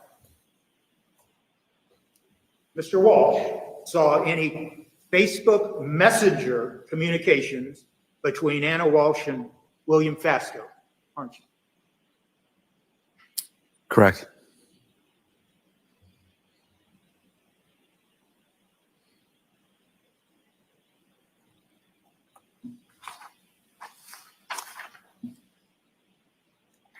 In your interview and your questioning of Mr. Walsh, and I can withdraw that, Judge, I apologize. During your questioning of Mr. Walsh, you were present with others, correct? Other Yes. officers. Yes. So sometimes when the jury heard that questioning, it wasn't you asking the questions, it was other officers, including Trooper Pacheco, correct? Yes. But during those questioning, you were asking, and when I say you, I mean you or your colleagues, you were asking Mr. Walsh for names of people that might be helpful, correct? Yes. And he gave you a number of names, people who he knew Anna may be friends with in DC, and names of people that she might be friends with in the Massachusetts area, correct? Correct. And one of the names that he gave you was William Fastow, correct? Yes. And you are aware of the fact that William Fastow sold the $1 million townhouse to Anna Walsh and Brian Walsh, correct? Yes. And when Mr. Walsh gave you the name of William Fastow, he didn't sound angry, did he? He did not. He didn't say anything pejorative about Mr. Fastow, did he? Correct. And before that occurred, you or your fellow officers had made it clear by asking Mr. Walsh questions of whether he knew anything about an affair or affairs that Anna Walsh might be involved in. Yes, we asked about that. And you asked him about it more than once. Correct. And you were asking about it because it could be something that you'd use in your investigation, correct? Yes. And by the nature and the context of your investigation, you were making it clear that, well, an affair could be some evidence that could be either good or bad in our investigation. Potentially. Right. And so anybody who's trying to hide the fact that they knew about an affair that could be bad evidence, you wouldn't expect them to give you the name of a person that they knew was having an affair with their wife. Objection. Sustained. Well, isn't that part of your training and experience, officer, that you don't expect people to give you harmful information when you're asking them questions? Objection. Sustained. In any event, you had made it clear to Mr. Walsh that evidence of an affair could be either good or bad, correct? Can you repeat that? But you made it clear, you and your colleagues, in the multiple questions about an affair, that evidence of an affair between Anna and somebody else could be good or bad evidence. I don't recall speaking about an affair being good or bad. In any event, we can all agree that he just gave you the name of William Fastow in the context of anybody that she may know, Anna, may know in the DC area, correct? Correct. Along with other names, correct? Correct.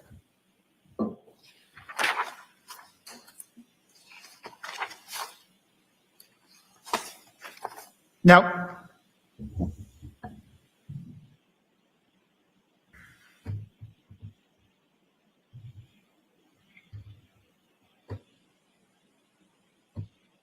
on January 7th, during the interview of Mr. Walsh,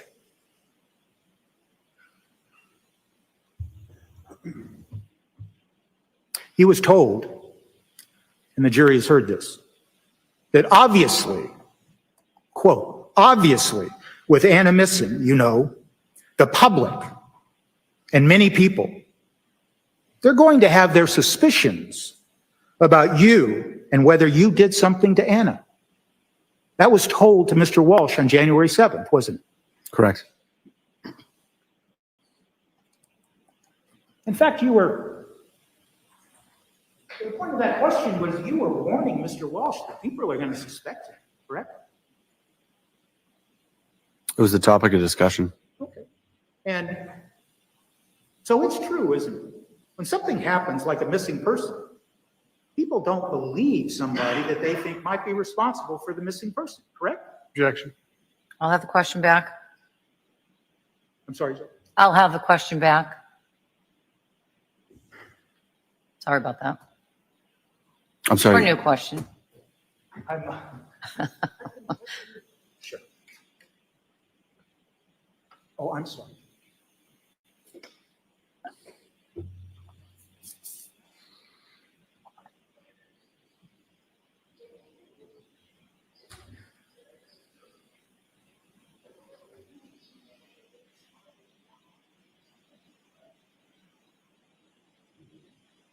Could I hear that? No, if I was supposed to. Maybe I'll, the best thing to do is withdraw the question and start over. Start another one. Thank you.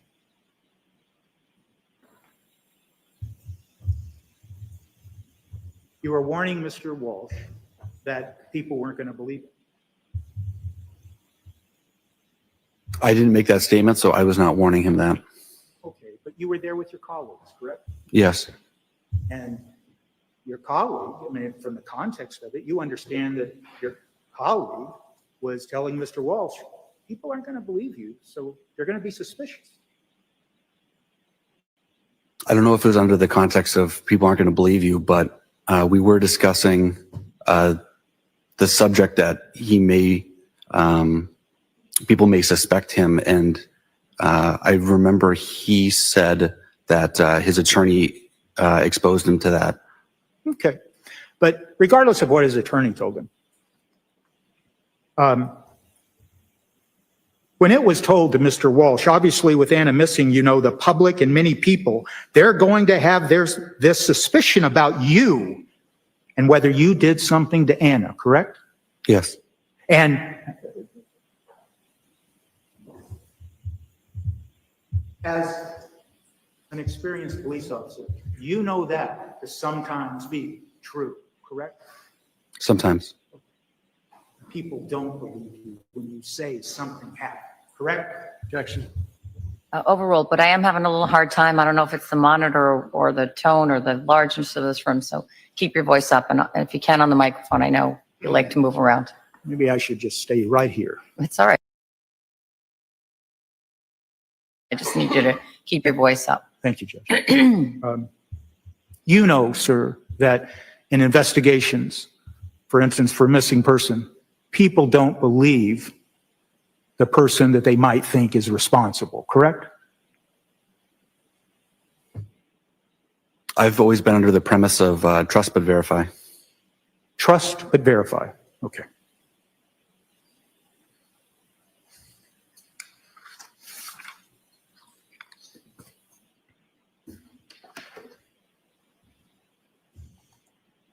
That's all I have. Thank you, sir. Redirect. No, Your Honor. The witness may step down. Thank you, Your Honor.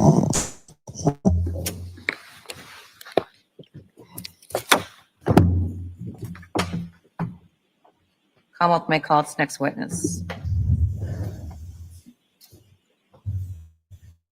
Commonwealth calls Trooper Nicholas Garino.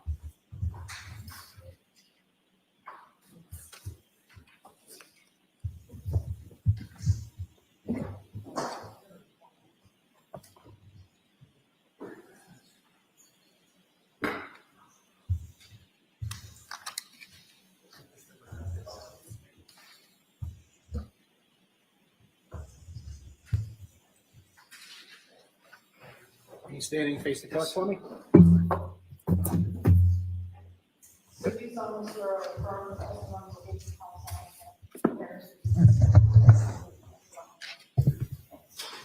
Good morning, sir.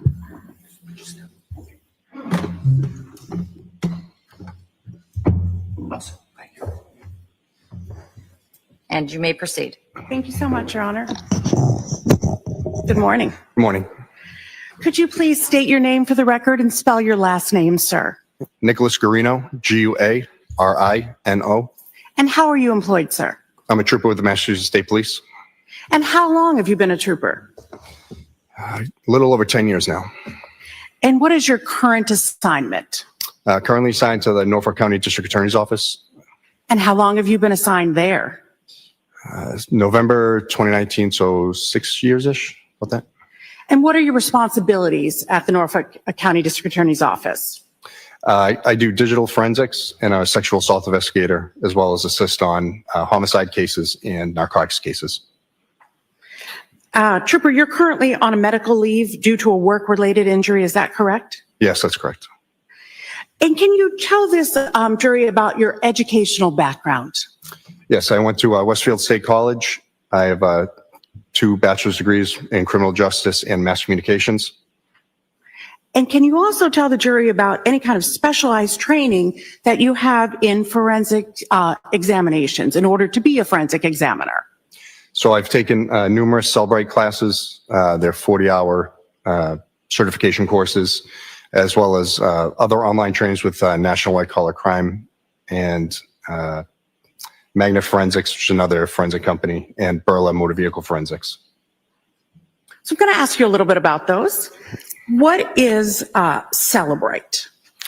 Cellebrite is specialized software and hardware to download and extract data from digital devices.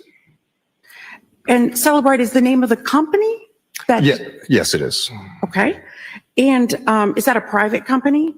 Yes, they are. And what is Magnet Forensics? Magna Forensics is also a forensic company to download and extract digital devices as well. Okay. And do you have certifications from any of the companies? Yes. Cellbrite, I've taken 4 or 5 of their classes, CCO, CCPA, which is their extraction software. They teach you how to use it and extract devices. Cellebrite Mobile Forensics, their Cert F class, which is to repair and fix digital devices and cell phones. So if you have something that breaks, you can still get the data from it. CASA, which is their advanced database software class to go into the databases of the software, the devices we get. And also CAF, which is Cellbrite Apple Forensics Fundamentals, I believe is the acronym, for Apple devices and MacBooks.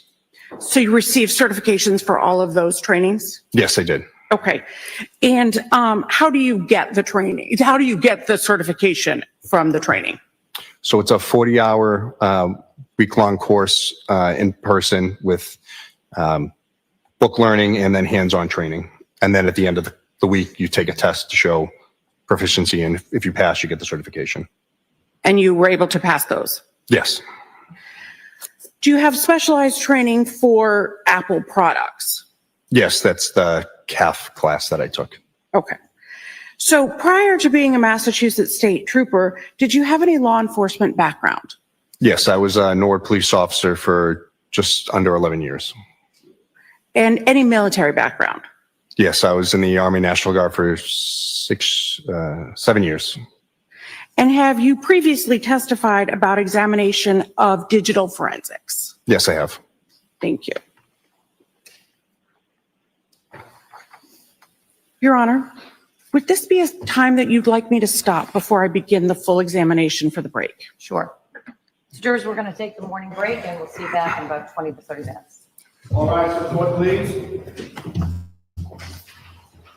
Close your notebooks, follow me.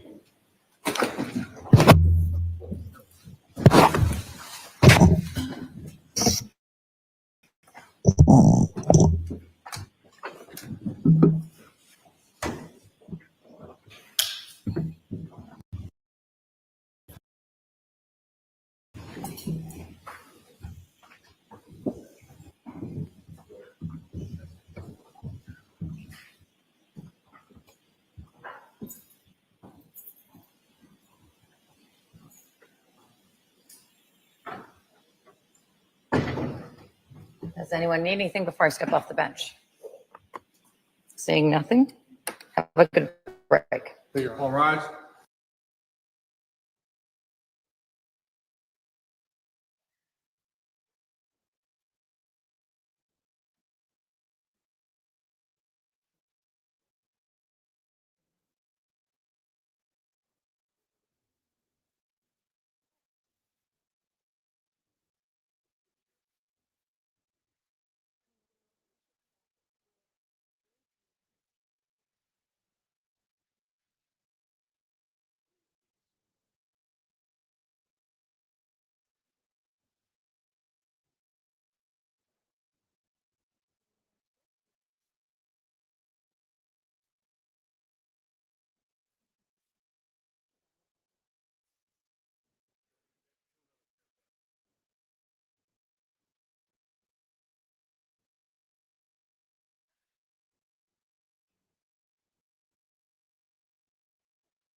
Court is back in session. You may be seated.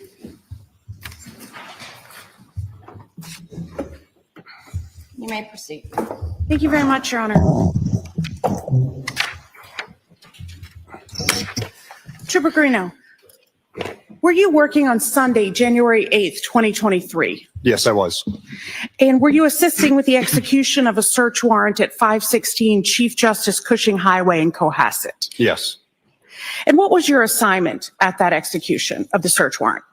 I was assisting with the search of the home, and if any digital devices were located, I was to take them and put them into evidence bags and then hold on to them to transport back to the DA's office. Okay. And what digital devices in general did you seize that day? There were 3 MacBooks, 2 iPhones, and 3 iPads. Thank you. And were pictures taken during the execution of the search warrant? Yes, there was a member of Crime Scene Services there photographing where we found items. Your Honor, at this time, I'd like to show pictures and publish them to the jury. They've been previously marked and agreed to by the defense. How many? It's a very good question, Your Honor.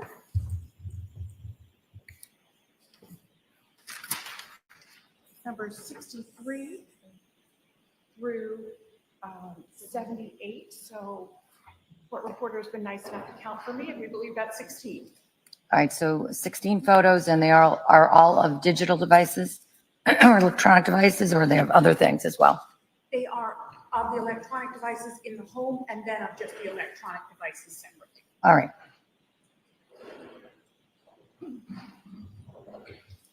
And the defense has agreed to those? Yes. All right, great. They're now in evidence as items, exhibits 63 through 78, now in evidence. Thank you very much, Your Honor.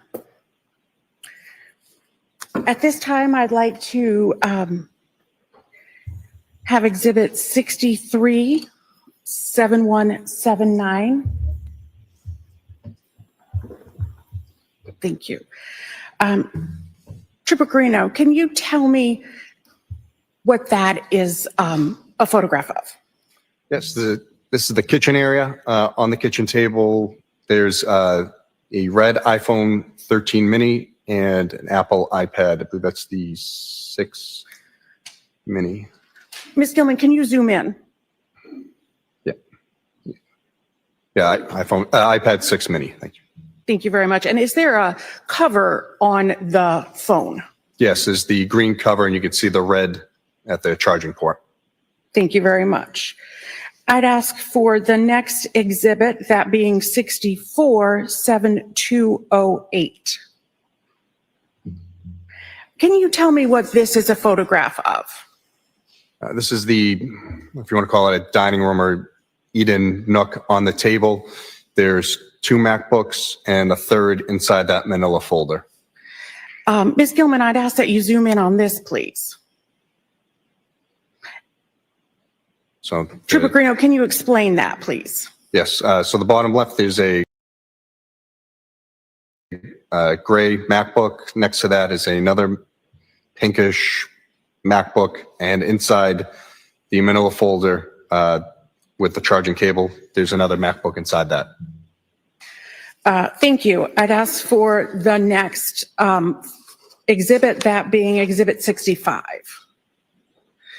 7414. What is this, Trooper?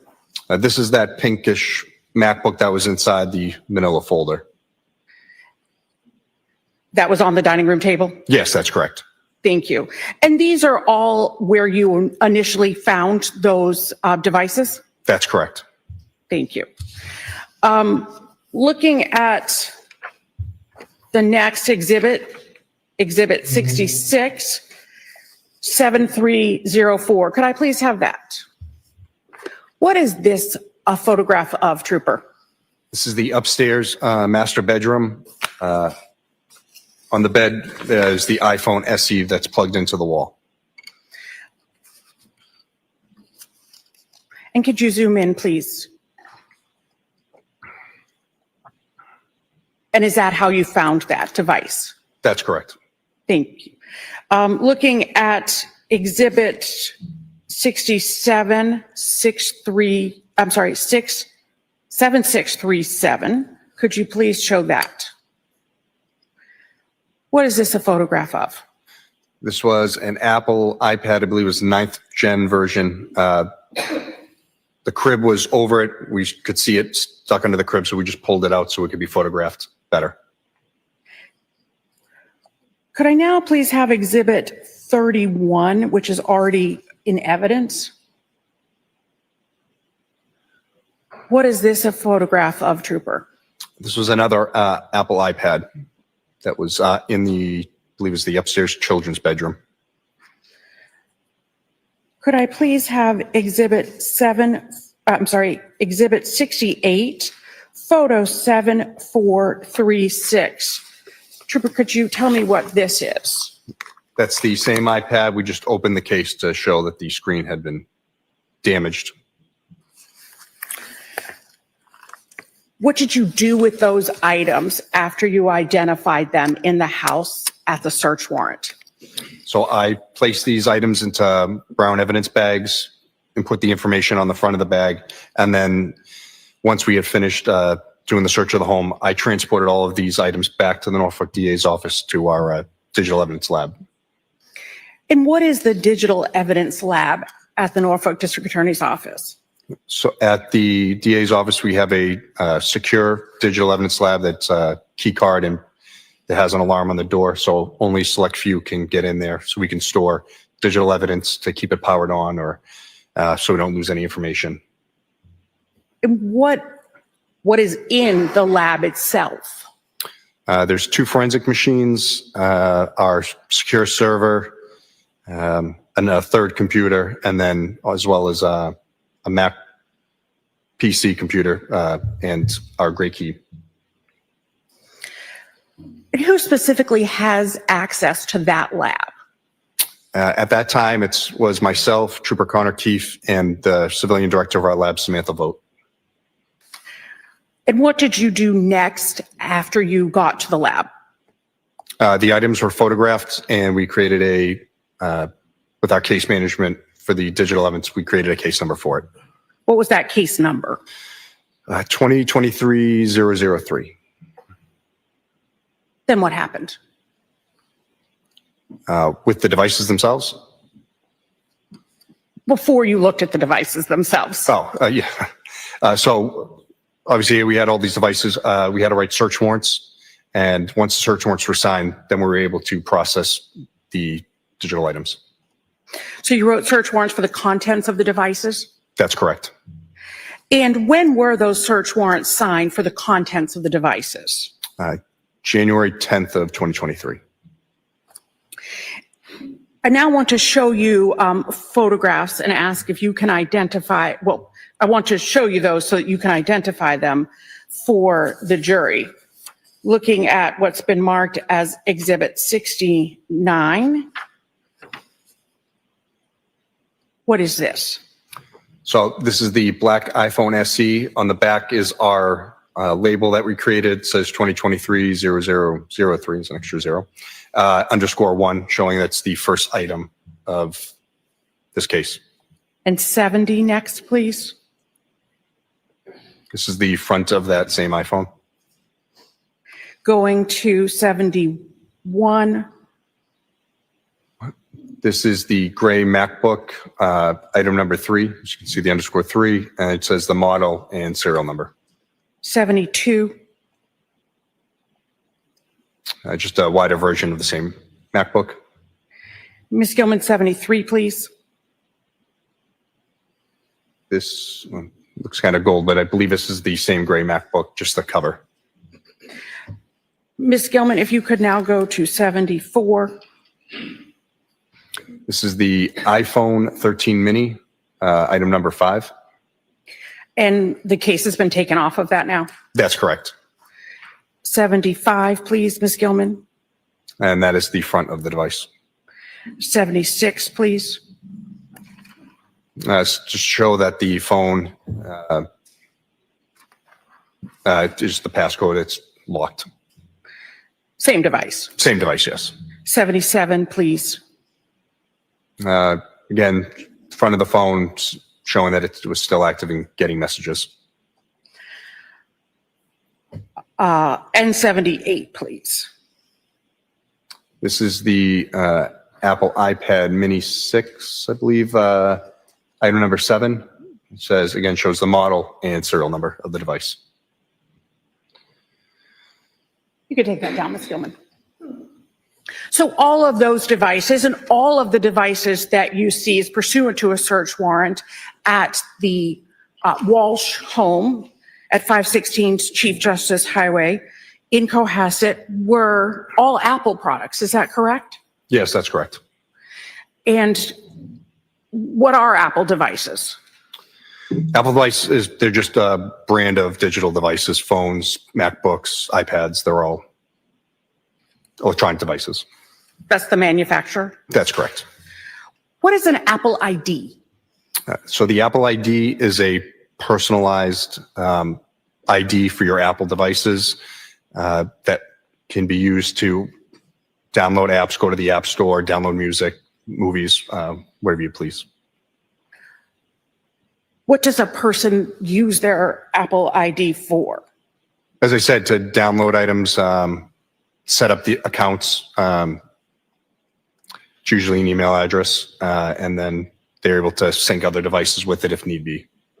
Can a person have more than one Apple ID? Registered to a device, yes.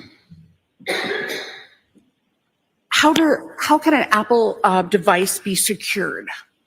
Either Face ID or 4 or 6-digit passcode, or alphanumeric as well. What is a web browser? The web browser is whatever program you're using to view the internet, whether it be Microsoft Edge, Safari, Google Chrome. You mentioned Safari. What specifically is Safari? So Safari is Apple's web browser that they have installed on all their devices. Can other web browsers be used with Apple devices? Yes. So I want to talk now about forensically examining devices. When did you begin forensically extracting or making forensic copies of the devices that you seized from the house with the search warrant? After the search warrants were signed, the 10th we began extracting, but we're limited to one Gray Key machine, so we have to place one on it, download it, and then we can swap the devices to the next and so forth until we get through everything. And did any other troopers assist you with the extraction or copying of the devices? Yes. Detective Lieutenant Ed Keefe, Lieutenant Sean Quirk, and Trooper Connor Keefe were all assisting. You've discussed Trooper Connor Keefe before, but who are Lieutenant Sean Quirk and Detective Lieutenant Ed Keefe? At the time, both of them were part of the cybercrime unit for the Mass State Police. In general, what is a forensic copy of a device? When we create a digital copy of the device, it's all the information that we're able to obtain from the device that we can work from as to not use the device itself and change anything in it. So we always work from that copy to make sure that nothing's changed for, if we have to ever re-image it or if the item's returned, we won't have the device in our hands. How do you keep from changing the data on the original device when you're making a forensic copy? We employ write blockers. Write is in like WRITE writing. So we can't write to the device. It only writes from the device. So it's a one-way street. That way we can get the information and not change anything on the devices themselves. And where is the original device kept after it has been forensically copied? If the item was given on consent, we'll return it as soon as possible. If it's evidence, then it'll get tagged with an evidence number and placed into our evidence room. So now I want to talk about the MacBook, the item number 3 that was labeled, the gray MacBook. How did you make a forensic copy of the MacBook? So for MacBooks, we can't use Gray Key, so we have to use, I use Cellbrite Digital Collector. It's basically a write blocker that plugs into the MacBook itself, and we're able to do a live acquisition of the device to a separate hard drive, creating a copy of everything that's there. So after you make a copy, then what do you do? I place that onto our external storage device for the Apple system that we have. And then what do you do? And then we'll load it into whatever forensic program we're going to use. So for the MacBooks, I used Axiom program made by Magnet Forensics. And did you ensure, again, that you used a write blocker for this as well? Yes, that's correct. And what did you do with the MacBook after the data had been extracted before you began to analyze? It was placed back into evidence. And where is that MacBook, the original MacBook that was taken from the Walsh residence? Where is that right now? It's at the Norfolk DA's office in our evidence room. What was the date range? Sorry about that. What was the date range that the search warrant allowed you to examine on that MacBook? December 25th of 2022 to January 8th of 2023 when we seized the device. And you said that you used Magnet's Forensic Axiom? Yeah, Magna Forensics Axiom is the name of their program to view the hard drive contents. And did that allow you to determine if there was an Apple ID associated with that MacBook computer? Yes, it did. And was there an Apple ID associated with the computer? Yes, it was brw@10saleconsulting.com. And was there a name associated with the device? Yes, Brian's MacBook. How is data stored on a MacBook computer?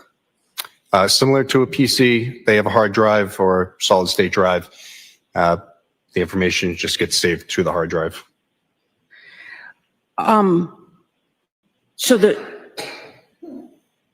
What do you mean that it's saved on the hard drive? Is it in components on the hard drive? Is it specialized in the hard drive? Yeah, so Apple products save to a Knowledge C database, which is Apple's way of, it's like the C drive in a Mac and a PC computer. It's just where the information is located into different parts of the computer.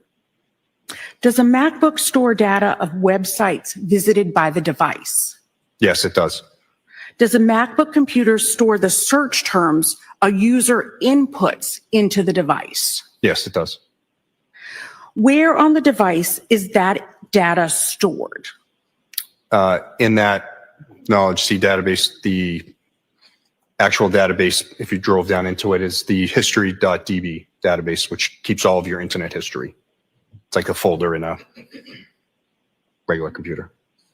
And is that data automatically stored? Yes.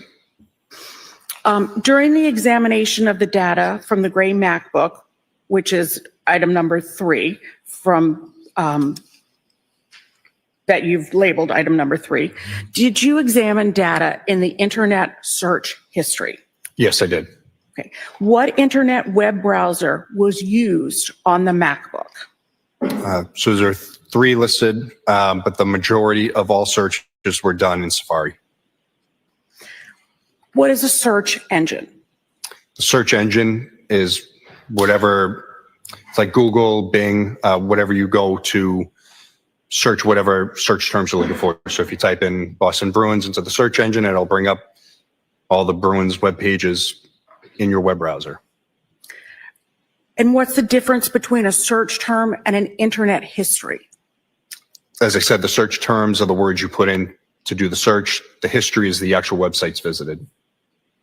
Using the parameters from the search warrant from December 25th of 2022 to January 8th of 2023, were you able to compile the Safari internet search history from the MacBook, which was labeled in your lab as item number 3? Yes, I was. And were you able to create a physical printout binder of that? Yes, that's what this is here.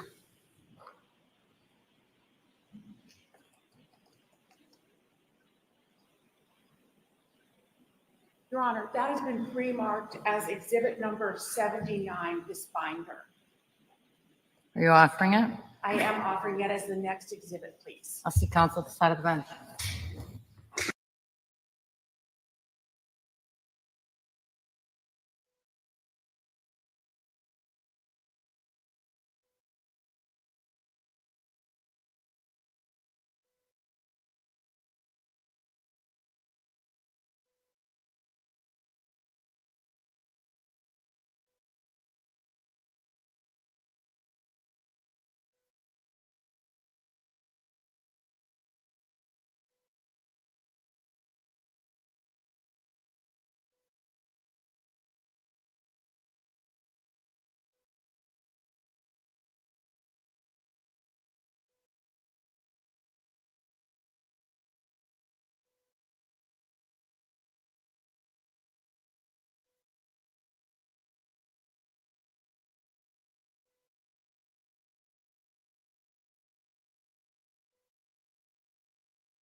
Noting the defense's objections, the ruling I made at the side of the bench, that exhibit will be marked and is now in evidence as Exhibit 79. 79, please. That's item 3.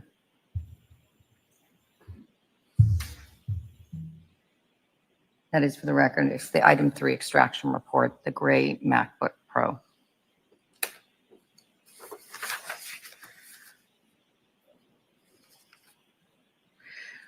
Your Honor, I'm going to ask that item 79 be published to the jury through the screens now, because it's so big.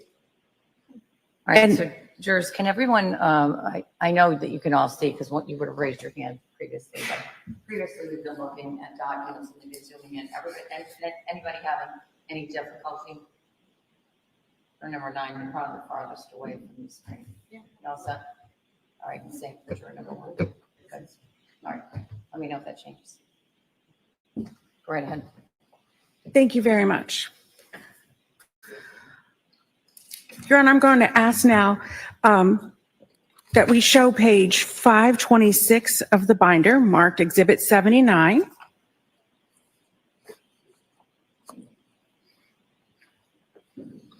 Trooper, what does URL mean? The URL is the website that the user is on. And what is the last visited date and time? That is the last time the user had accessed the website. And what is UTC? UTC is a worldwide time code to make it easier when we look at devices. So we would have to minus 5 hours to get to Eastern Standard Time. So if you look here where it says last date and time visited, UTC-0500, that is showing that I've minus the 5 hours. So the software has done that for us. You've checked off something, so the software does that. Yes, that's correct. Because during the summertime, it would be minus 4 hours. So we want to make sure we're in the right time zone. What is the title? Title is the name of the website. If you looked at the top of like the web browser bar, that would be the title. And who created the title of the web page? That's done automatically through the website. What is the visit count? Visit counts how many times the user has visited that website. What is the visit source? So the visit source is where the source of the information was pulled from. So this one here says locally browsed. That means it originated on this MacBook. What is source? Not visit source, just source. So the source shows the APFS container is the hard drive. It has a string of numbers and letters, users, B. Walsh, library, Safari. So it's showing where in the database it's pulling this information from. And that's that. So I can see it says history.db that you had previously told us about. Yes, so it's going down folder wise. So the library is the main folder, then it'll go into the Safari folder, and then the history database of Safari. What is location? Location, again, is it's the location of the items in that database, where they're located in it. Specifically within the HistoryDB database or whatever database it is? That's correct. What is what is evidence number? I think I skipped over that, sorry. Yeah, no, the evidence number is just the name of the disk. Because this is a forensic software. Yes. Okay. What is recovery method? The recovery method is how the information was pulled from the data extraction. So there's two options, parsing or carving. Parsing just pulls the immediate information that the tool sees, where carve goes deeper into the database to try to find stuff to pull the information. It's just different locations and different means of getting the information so I can see it. What is item ID? The item ID is the ID number for this whole image we're seeing. Now, often there are two records with the same time when you go down in the records. Mhm. You'll see the exact same time. Why is that? So this one here shows parsing. If you scroll down to record 1953, it's the same date and time stamp as the top one. It's just the recovery method is showing carving. So it's gone to a different area of the database and pulled it from a different location. So does that mean that the search was done twice? But Nope, it's just how Apple has a program to store information. okay. Can you give us an analogy about that? Can you explain why that is? Is it like a, Yeah, so if you think of databases, if you're familiar with like Excel spreadsheets, that's basically all this is. It's different rows and columns of information, and it's where the software is pulling the information from. It's different rows and columns, that's all. thank you.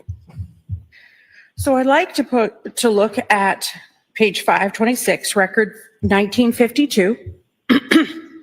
What is the title? Best ways to dispose of a body - Google search.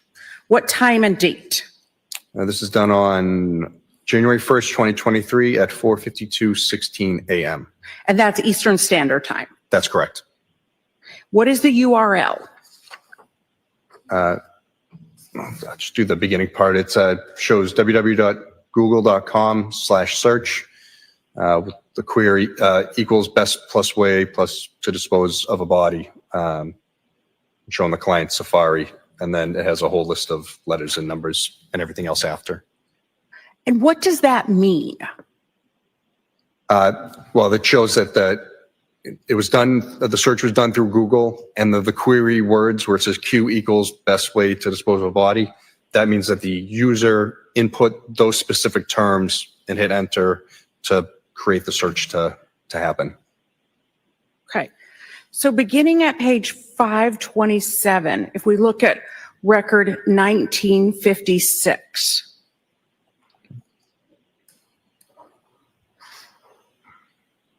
See that? Yes. Okay. And then if we go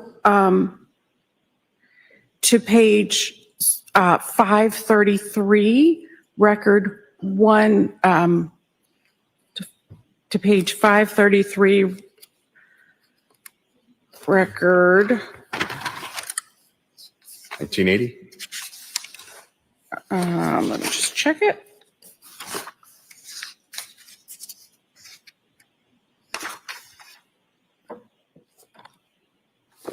$1981. Okay.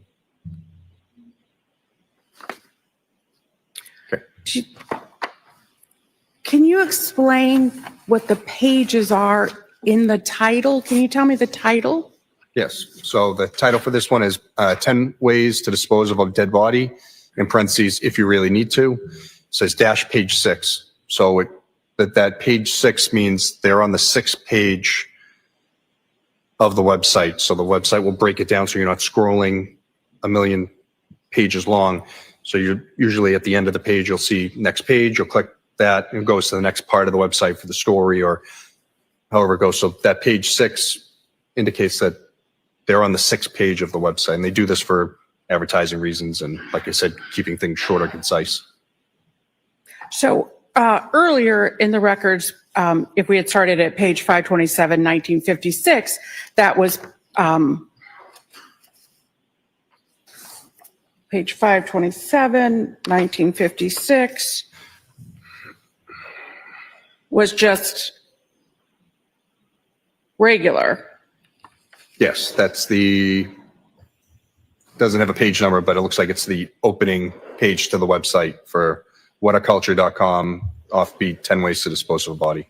And then if we went to 528, 1962,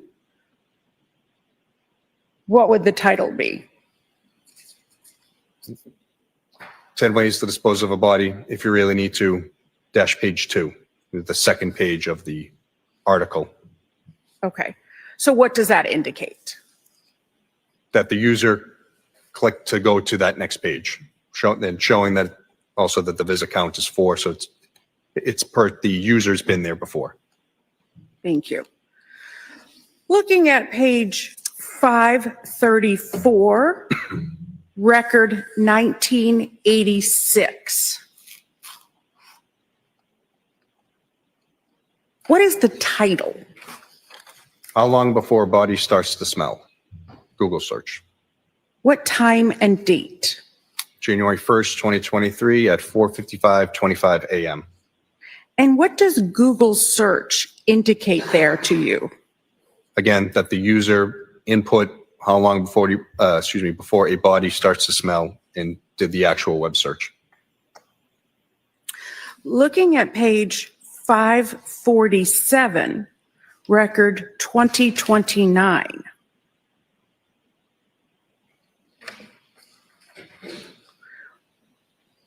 What is the title? How long for someone to be missing to inheritance? Yahoo search results. What time and date? It was on January 1st, 2023 at 6:24:44 a.m. And what does Yahoo search results indicate? This was done on a Yahoo search engine. So you previously explained Google search. Can you explain Yahoo search? It's the same thing. It's just a different search engine that the user can utilize to search whatever they're looking for. Looking at page 543, record 2014.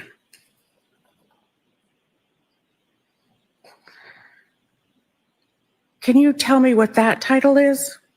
It's the same whataculture.com article, 10 ways to dispose of a dead body if you really need to, page 7.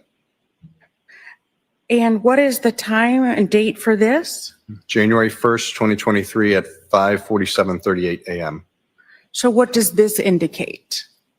Again, a user had physically gone to page 7 of this article on the website. And is this at a different time than had gone to the article pages 1 through 6 that we previously saw?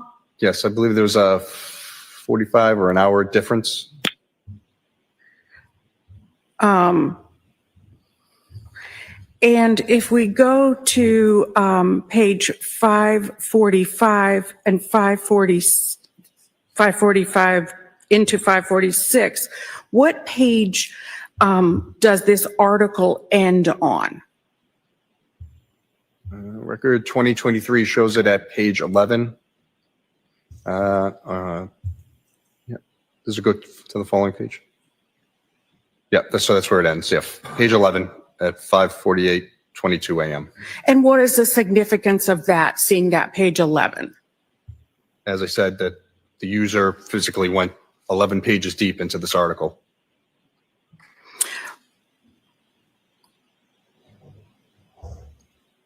Looking at page 547, record 2031, what is the title? How long for someone to be missing to be dead? Yahoo search results. What time and date? January 1st, 2023 at 6:25:17 a.m. Looking at page 563, record 2082.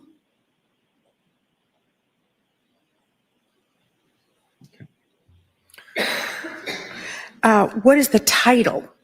The title is Tishman Speyer, Washington, D.C. head, Yahoo search results. And what is the time and date? January 1st, 2023 at 7:44:46 a.m. And you are familiar with these searches. There are multiple searches about Tishman Speyer, is that correct? That is correct. And what is the title of the search on page 567, record 2096? This is Lowe's dash Google search. And what time and date is that? January 1st, 2023 at 7:48:04 a.m. What is the title on page 576, record 2125?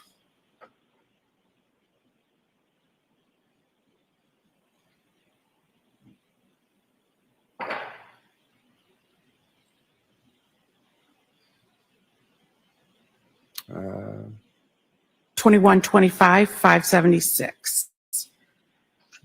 Should be down further. Sorry, Ms. Gilman, I know I'm asking a lot.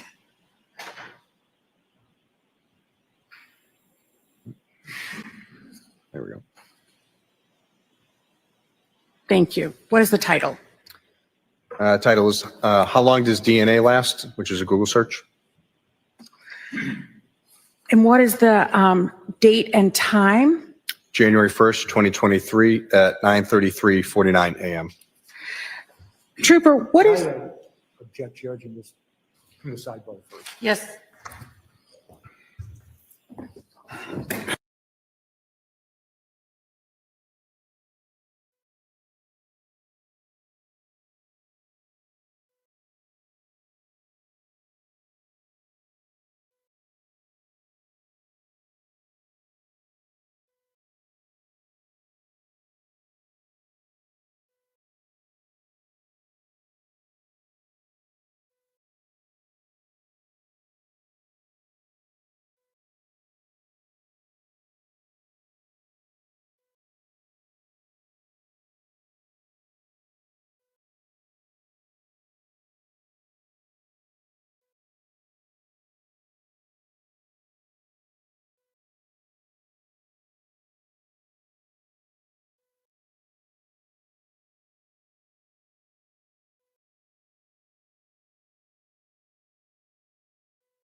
I think we were at record number 2125, page 578. yes, if we could please have record 2125 on page 578. And for the record, we're showing a PDF, which is the same version that the printed out version of the exhibit, which the jury will have. All right. Thank you. What is the title on page 578, record 2125? How long does DNA last? Dash Google search. And what is the date and time? January 1st, 2023 at 9:33:49 a.m. And there is a line, redirect URL. What is that? So if you look at the redirect URL is when you explain this. You're going to a website and you click on it, but it redirects you to a separate, not a separate website, but something similar. So if you look, it says, slate.news, it's an article, but it says, is it possible to clean DNA off a knife? So it's similar search terms, but not exactly what you search. So it's redirecting you to similar items. The website's doing that, I should say. It's not the user doing it. So the browser is sending you to a suggested website? That's correct. So I'm sure people have done this. Those who haven't, that when you go to type in something in your phone or your MacBook, it gives you those suggested terms. That's similar to what this is. Thank you. So if we look at record 2127 on that same page, 578, what is the title? Sorry, 2127 you said? Yes, please. Sorry. Is it possible to clean DNA off a knife? Question mark. What is the date and time? January 1st, 2023 at 9:34:39 a.m.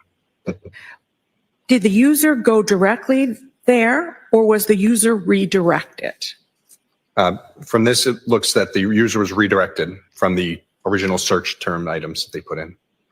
And did the user stay on that website? It shows visit count 1. If you can go down just to the next couple, I could tell time difference wise.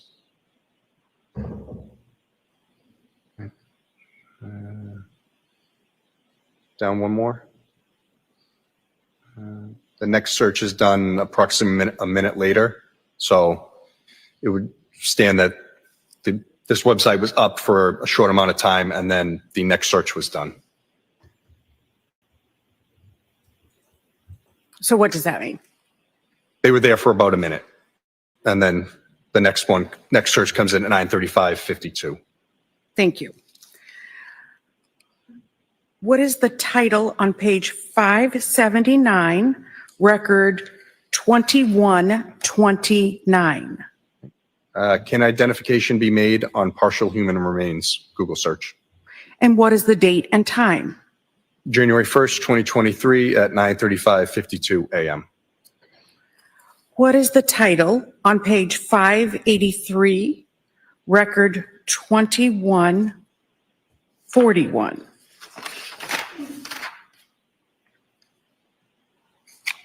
How to dispose of a cell phone? Google search. What time and date? January 1st, 2023 at 9:59:25 a.m. What is the title on page 584, record 2144? How to dispose of a computer? Google search. What is the time and date? January 1st, 2023 at 9:59:55 a.m. What is the title on page 589, record 2159? I am a user on my wife's credit card. She is missing. Can I still use the card? Google search. What is the time and date? January 1st, 2023 at 10:29:16 a.m. What is the title on page 591, record 2166? My wife is missing. What should I do? Google search. What is the time and date? January 1st, 2023 at 10:29:59 a.m. What is the title on page 592 into 593, record 2170? Yeah, title is Your Spouse is Missing and You Want a Divorce / Hello Divorce. What is the time and date? January 1st, 2023 at 10:49 a.m. What is the title on page 596, record 2185? It's ways to dispose of body parts after murder. Yahoo search results. What is the time and date? January 1st, 2023, 11:28:43 a.m. What is the title on page 597, record 2189? 6 ways to dispose of a body - murder, murder, murder. And what is the URL? www.murdermurdermurder.com/blog. 2017 522 6 ways to dispose of a body. What is the time and date? January 1st, 2023 at 11:28:47 a.m. What is the title on page 596, record 2193?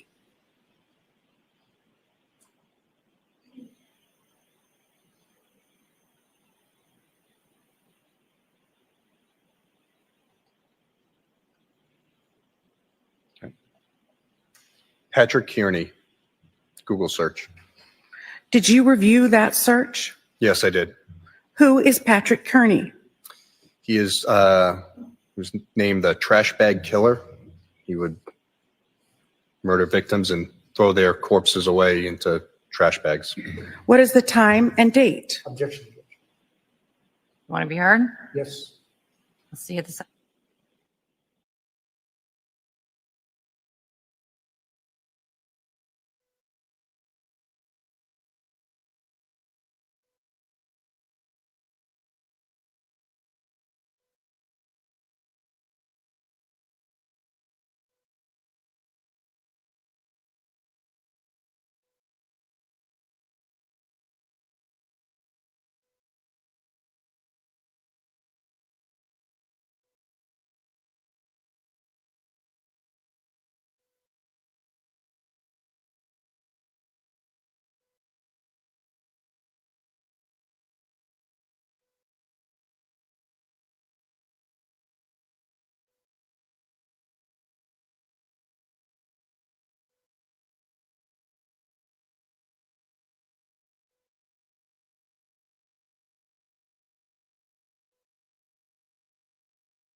So jurors, I'm going to strike that last, for purposes of the question that was asked, I'm going to strike the last characterization of Mr. Kearney, or the article being that about an individual, Mr. Kearney, that killed people and put them back. That's stricken from the record.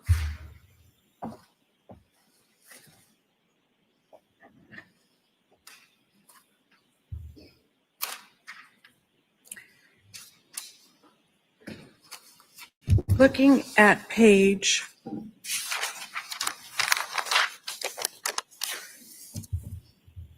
603, record 2207.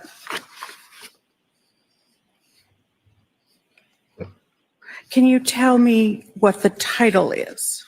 Cleaning up a dead body / Wired YouTube. So it's a YouTube video. I was just going to say, what is YouTube? YouTube is a video website where companies can upload whatever videos they want. And what time and date is that? January 1st, 2023 at 11:41:50 a.m. What is the title on page 605, record 2214? How to clean blood from a wood floor, Google search. And what time and date is that? January 1st, 2023 at 11:44:32 a.m. And then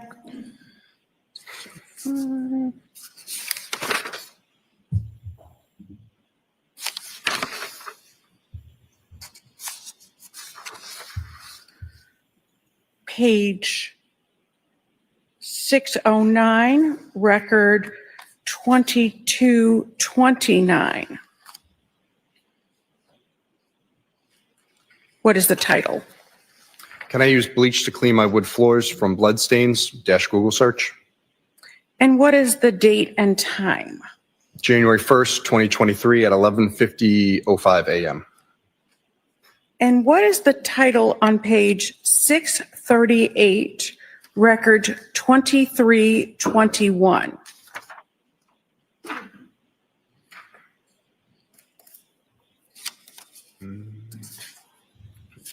You said the title? Yes. Yes, I'm sorry, the title.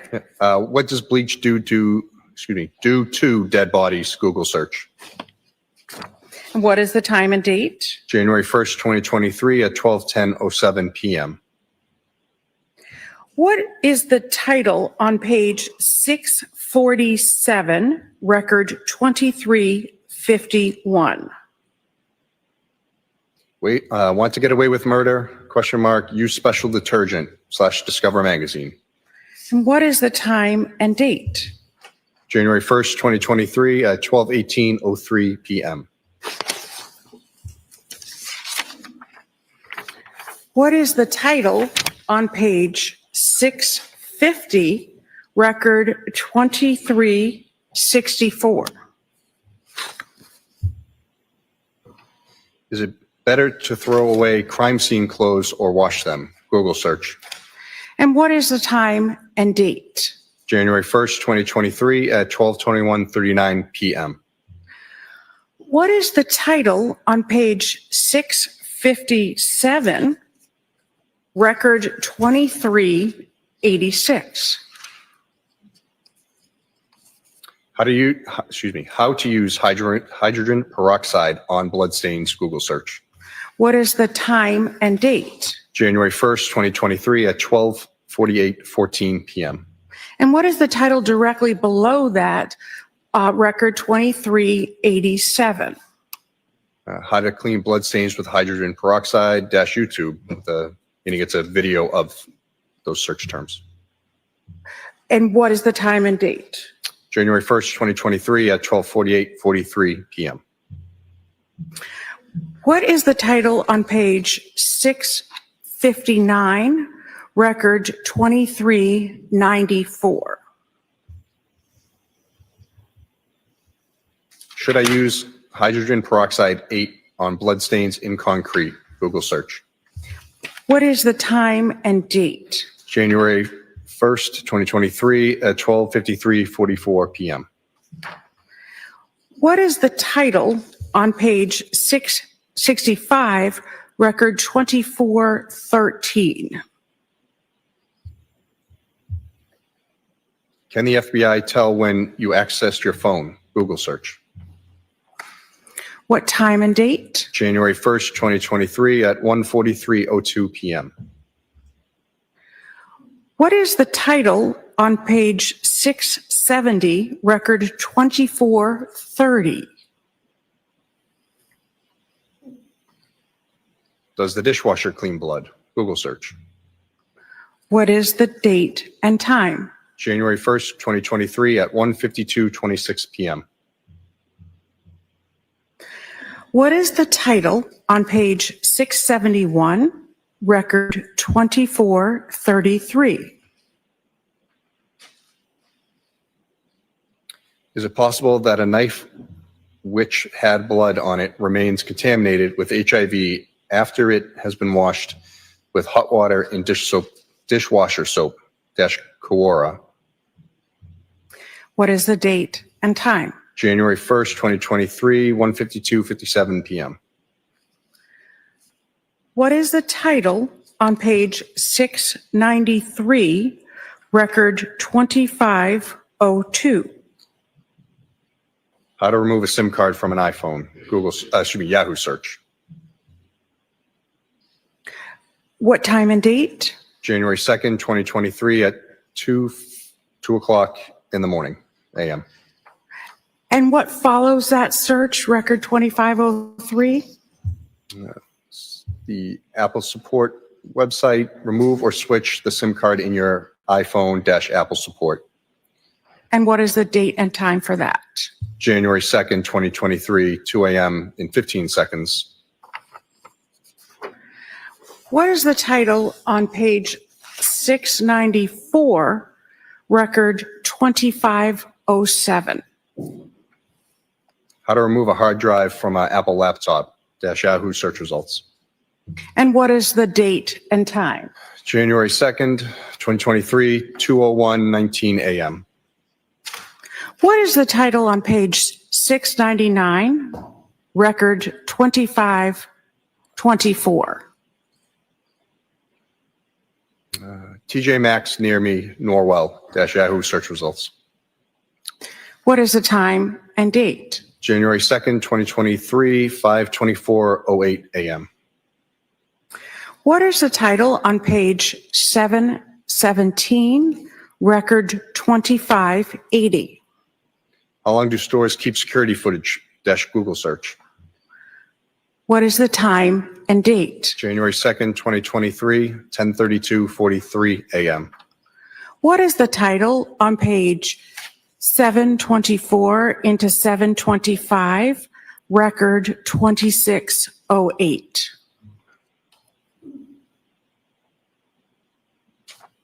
How to saw a body? Google search. What is the date and time? January 2nd, 2023, 12:27:31 p.m. What is the title on page 725, record 2610? How to dismember a body? Google search. What is the date and time? January 2nd, 2023, 12:27:43 p.m. What is the title on page 730, record 2626? Hacksaw, the best tool for dismembering a body. Google search. What is the date and time? January 2nd, 2023, 12:33:48 p.m. What is the title on page 733, record 2633? Details of dismemberment discussed in murder trial / Wayne 15. What is the date and time?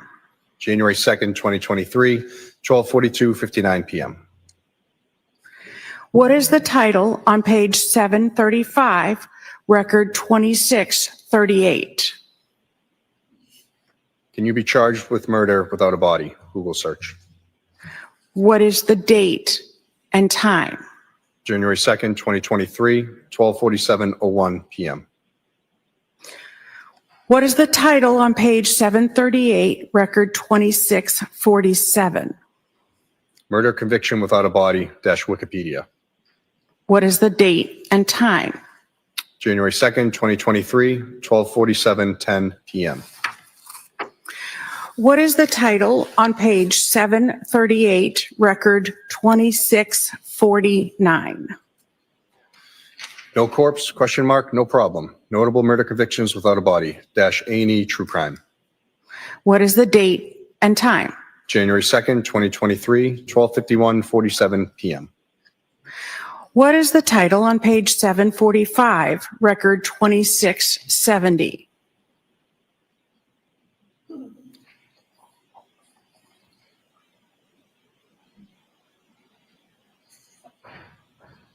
$745, Right there. record 2670. Actually starts on 744, just so the record's clear. Thank you very much. Can you identify a body with broken teeth? Google search. What is the date and time? January 2nd, 2023, 1:12:46 PM. What is the title on page 746 into 747, record 2674?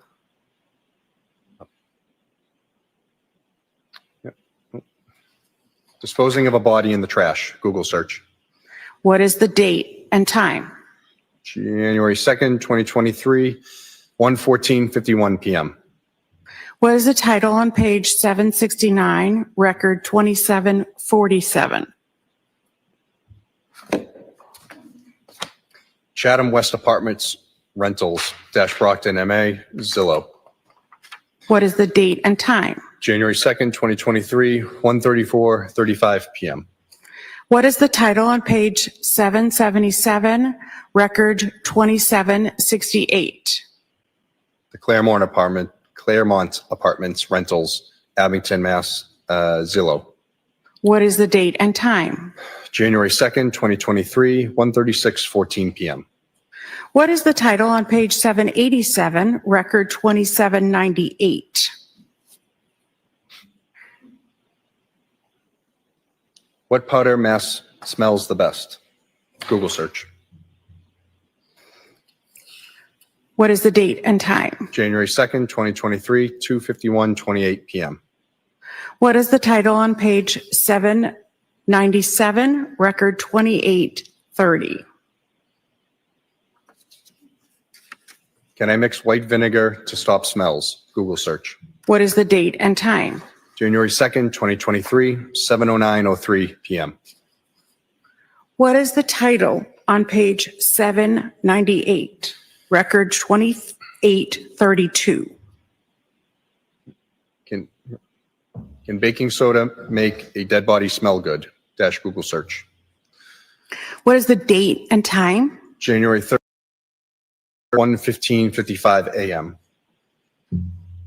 What is the title on page 807, record 2856? Cleaning up blood without leaving a trace - 5 tips, aftermath services. What date and time? January 3rd, 2023, 5:03:06 AM. What is the title on page 819, record 2900? Are footprints easy to wash away? Google search. What date and time? January 3rd, 2023, 6:55:58 AM. What is the title on page 858, record 3025? How long for a dismembered body to decompose? Yahoo search results.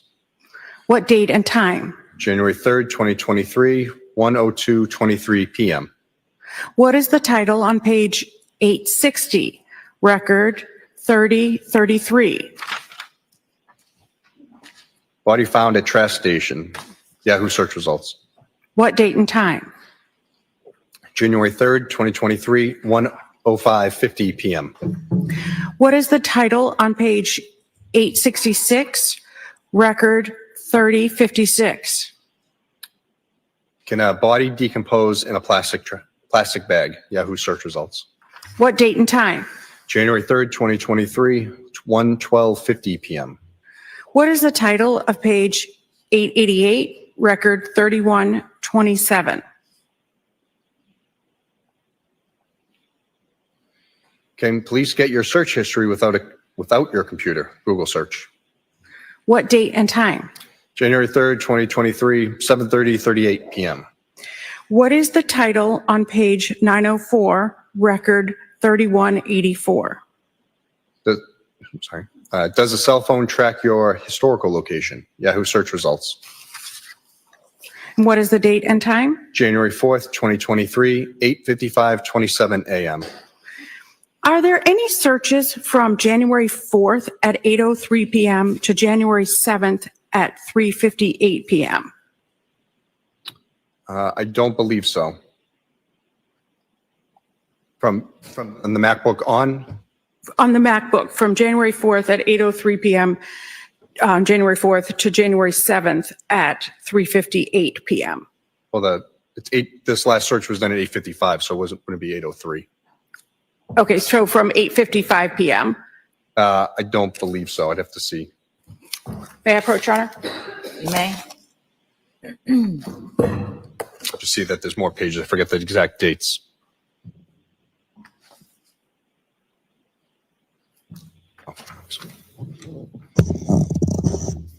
Thank you. Just want to double check.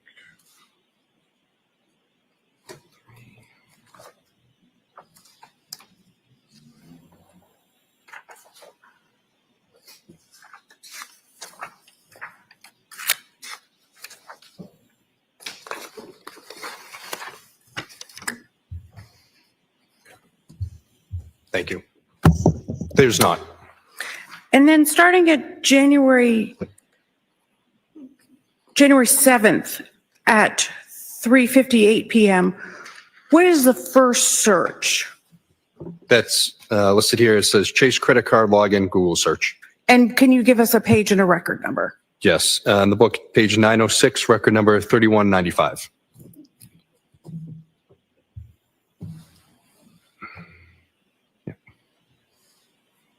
Thank you. So did you look at any searches prior to January 1st? Yes. And I'd like to start with page 521.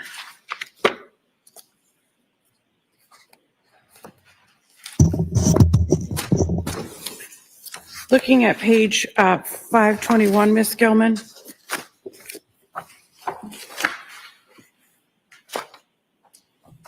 Looking at 521, record 1938.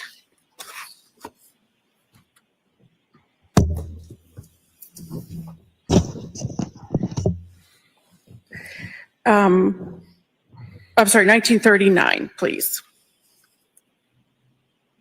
Trooper, can you tell me what time this occurred? Yes. It says January 1st, 2023 at 3:49:39 a.m. And can you tell me what's happening in this record number? It shows the URL for accounts.google.com for it's like the Gmail, a login through the web. And going to 1940, record 1940 on the next page, that being 522, does that continue? Yes, it does. Okay. And going to page 524, does that continue until record 1947? Yes, it does. And what date and time does that end?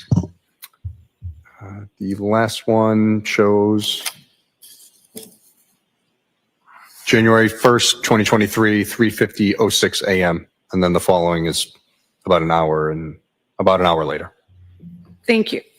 Now looking at page 225 into 226, record 825.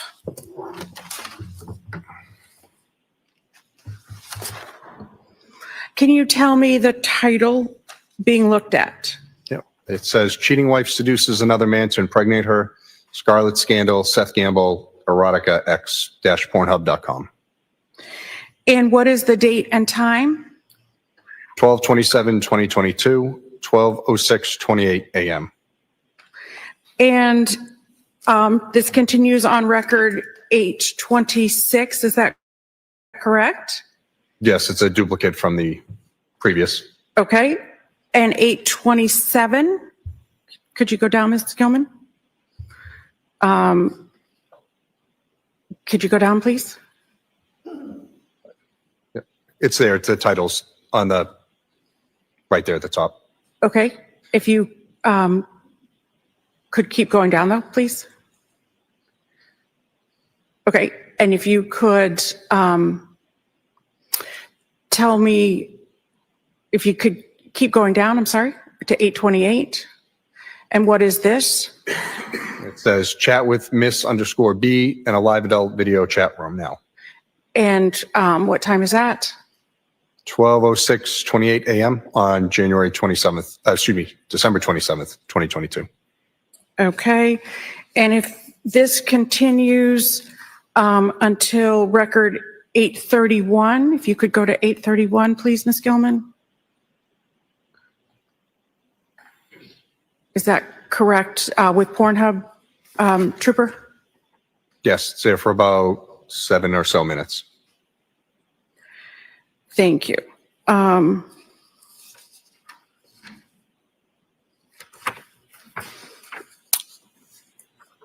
And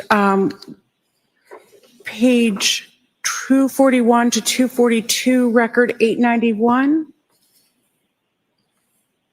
What is that title, please? Best divorce strategies for men, Yahoo search results. And what is the date? December 27th, 2022, 8:33:53 p.m. And page 253, record 935. What is the title, please? Best date to divorce for a man, Google search. And what is the date and time? December 27th, 2022, 8:51:33 p.m. And page 256, record 934. What is the title? It's 934 or 943? 943, I'm sorry. 5 best and 5 worst states to get divorced in the U.S. And what is the date and time?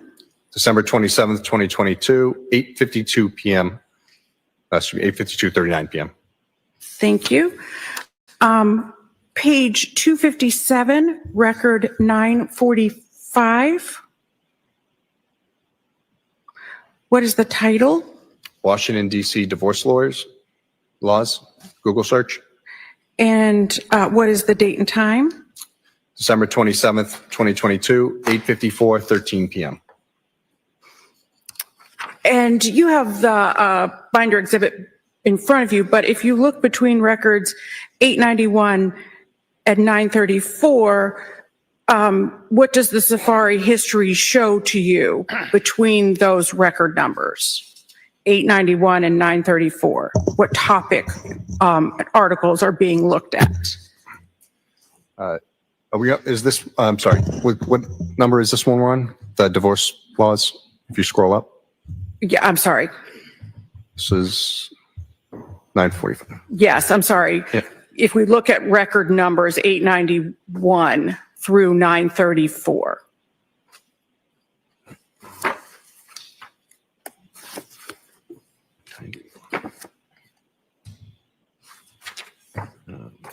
They're all showing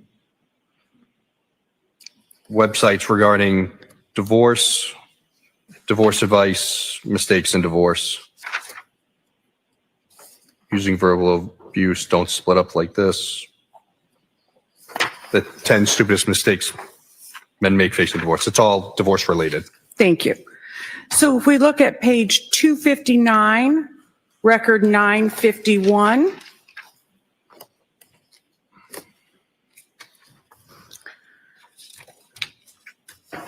What is the title being looked at? Can you scroll down a little more? There. Oh, if you scroll back up, I'll just read it from the URL. So it's a Google search for Chase login credit card, and then it does a redirect to the Chase that does it again. It's duplicated. Okay. And what is the date and time? December 27th, 2022 at 8:57:13 p.m. Okay. And this goes on to record 1026 on page 279 if you look in the binder. Is that correct? Yes, showing all Chase account information, the Chase website for the account. Yeah.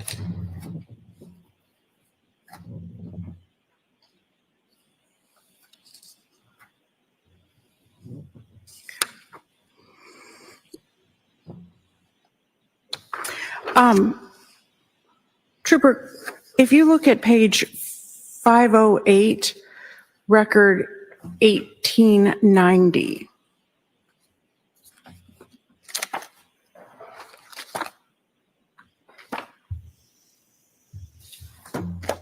Okay. What is the title? Replay poker dash Google search. And what is the date and the time? 12/31/2022, 6:53 p.m.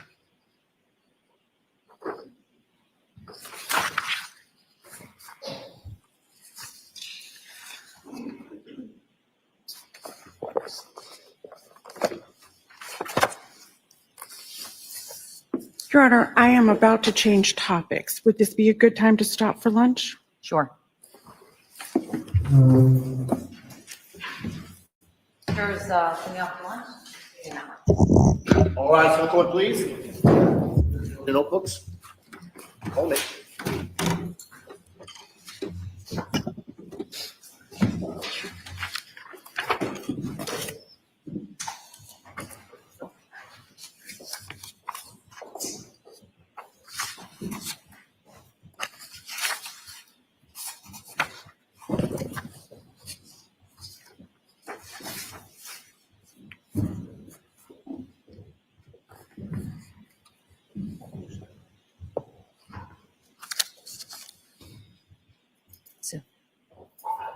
You may be seated.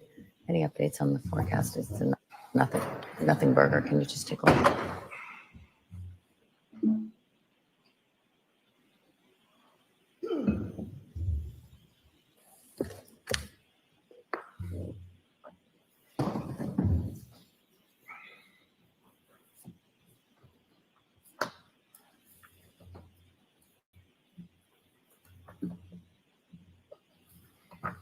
So I was just asking Madam Clerk to check on the weather. It looks like a nothing burger, I'll call it.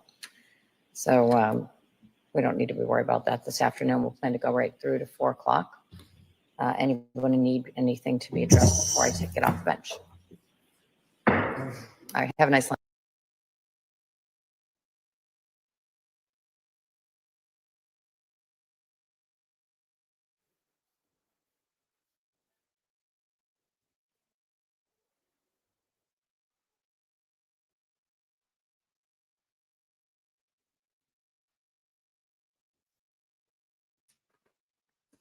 Through the magic of TV, we were able to skip lunch.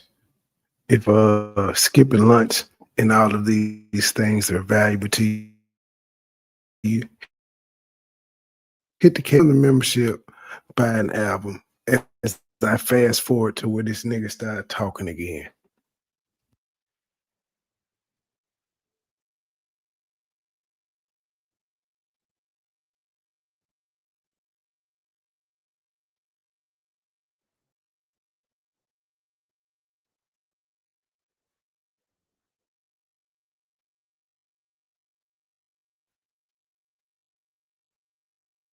The prosecutor was kind of aggressive on that damn detective. He doing his job.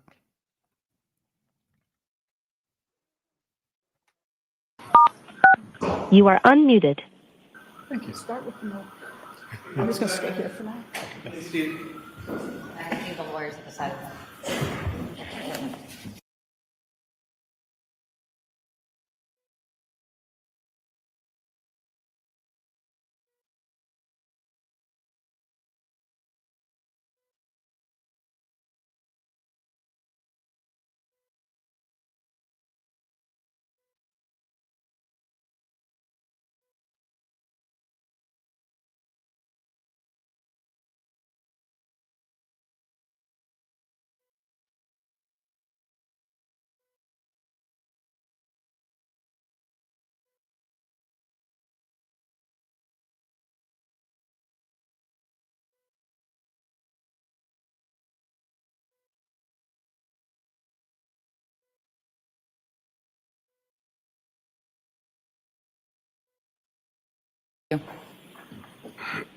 All rise for the court, please. Jurors entering.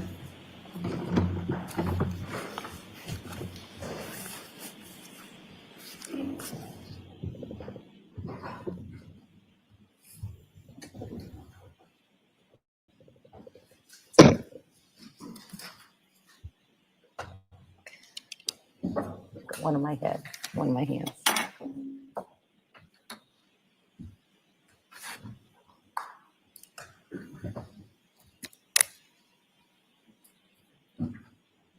Put us back in session. You may be seated. And you may proceed. Thank you very much.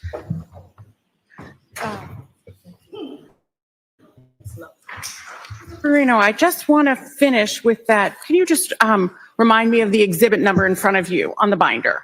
Yes, it's Exhibit 79. I just want to finish with Exhibit 79 with the, going back to initially page 598, record 2193.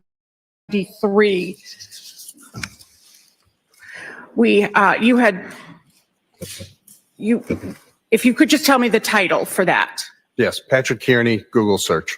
Okay. And going then to page 600, record 2198. Yes, this is Patrick Kearney, Wikipedia. And could you please tell me the date and time for that? Yes, January 1st, 2023, 11:57 a.m. And in the course of your investigation, did you do anything to determine who Patrick Kearney was? Yes, I did. And what did you do to determine who Patrick Kearney was? I went to the Wikipedia site that the user of the laptop went to. And what did you learn? That Patrick Overruled. Kearney was called the trash bag killer. Thank you. Trooper, I want to ask you if you were able to, I want to ask you about what day you received your search warrants from the court. You had previously told us that it was January 10th of 2023. Is that correct? No, I messed up the days. What date was it? I got the warrants on January 9th. I did the device extractions on the 10th. Thank you. So that's still 2023? Yes, that's correct. Thank you very much. So, Trooper Carino, you made a forensic copy of the iPad Mini 6. Is that correct? Yes, it is. And that was item number 7 that you gave in the lab. Is that correct? Yes, that's correct.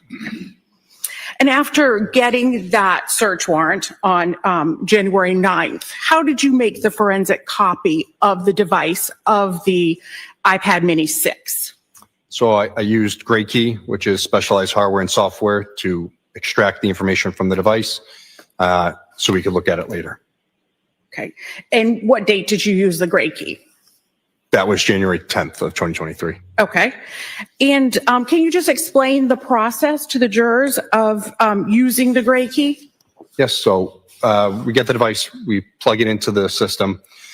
If a passcode is known, you enter the passcode. If not, it has the ability, depending on iOS and Apple product model, to brute force the passcode to guess it. And it can take anywhere from days to years. Okay. And then once the information is extracted or a copy is made, what do you do with the data? So we save it from the Great Key server to our secure server so we can load that into whatever forensic software we want to use to look at it, whether it be Cellbrite or Axiom. Because it's not in a readable format at that point. Is that correct? That's correct. It's in an encrypted zip file. Okay. And where is the actual device now, that iPad mini 6? That's at the Norfolk DA's office evidence room. Okay. And after you made the forensic copy, then what did you do?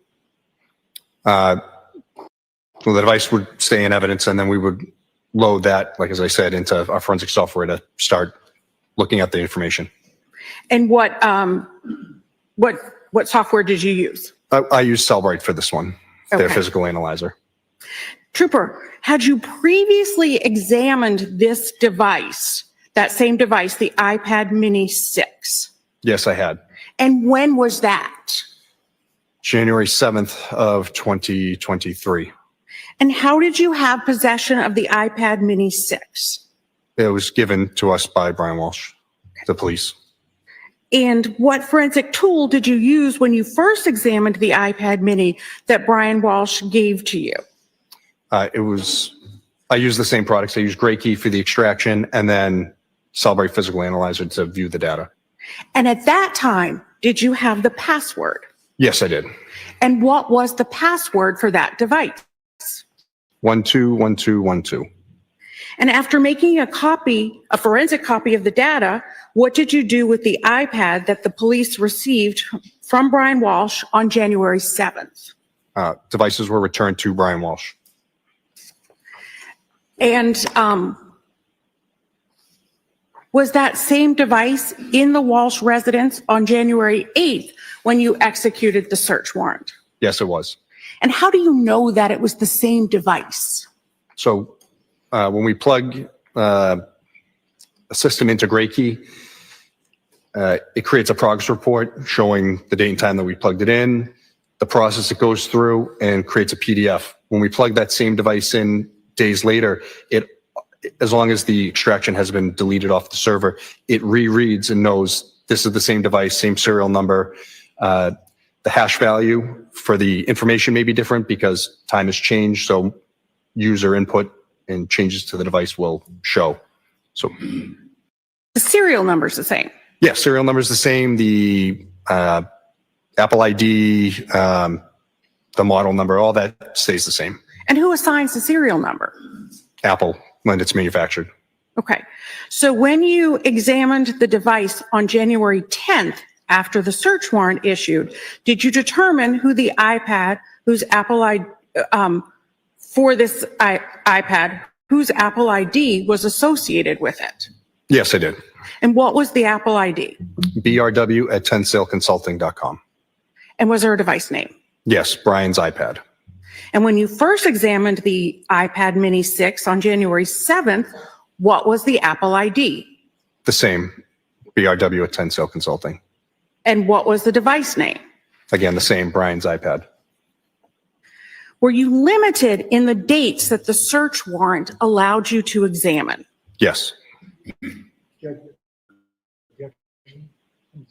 Sure.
Trooper, the warrant that you wrote, that you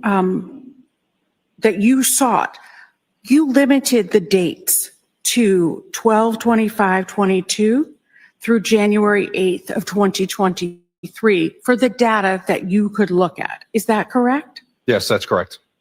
And so you followed those dates when you were doing your search? Yes, you're able to edit the information down to that set time frame. And so you did an examination of the web history for the iPad mini, is that right? Yes, that's correct. Okay, so you did it for both initially for when Mr. Walsh had given you the device, and then you did it again when you sought a search warrant. You did 2 extractions of that and analysis, correct? Yes, that's correct. Okay. And Your Honor, that has been marked as exhibit number 8. Previously as exhibit number 8. And noting the prior objections, any new objections? Okay. That's item number 7, is that correct? That is item number 7, the iPad mini. Thank you. Okay, so I now marked and in evidence as exhibit 80 is the extraction for item 7, the Thank you. And my, iPad mini 6. may I approach, Your Honor? You may. And Trooper, I'll show you the cover has report 1 and report 2. And there's a yellow piece of paper that divides them. Okay. Can you just tell me the difference, report 1 and report 2, when those were done? Yes. So report 1 was just an extraction of the web history that I created to send out in email format on January 7th. And just go to the next page here. So that was from when Brian Walsh gave police the device. That's correct. And report 2? Yes, let me just get to it. And report 2 is post that. This has a date of 11/10/2025 using, again, physical analyzer for the web history. Okay, and that's from the search warrant content, is that correct? Yes, that's correct. Okay, and what makes the PDF reports different besides one was given to police and one was based on a search warrant? Yeah, so Cellbrite and all of these companies, they come out with constant software updates. This is a far older version of Cellbrite that I used. This is just a newer version, so it might have some columns extra that the older version didn't have. So you're pointing, and if I'm you sorry, could just yes. if you could just use your words. Yes. Yeah, so each report has different columns. It's the same information, but it's just extra. It may have an extra column of information. That's the only difference. So the second report in the file, that software was updated, is what you're saying? Yes, I'm sorry. Yeah. Okay.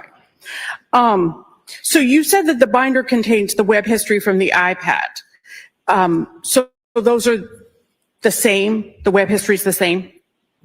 Yes, I nothing was taken out from the web history. It's whatever was there from that date and time frame. Okay. And the binder, you said that the binder contains the web history from the iPad. And what had you looked at with the MacBook? Also web history? Yes, it's the Safari Web. It's just called a little different in Axiom, just how they name it. Okay. And what did you find between the MacBook and the iPad web history?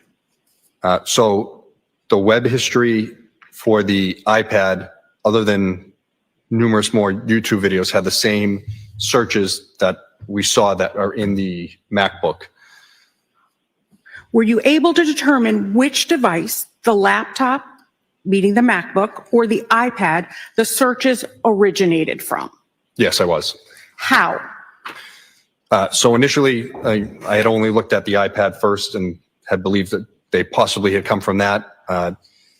By extracting the database from each device and then loading it into a SQLite browser, which is another program to view the databases, I was able to see that the MacBook had a designation of 0, showing that it originated on the MacBook, whereas the iPad did not have that. It had an unknown source.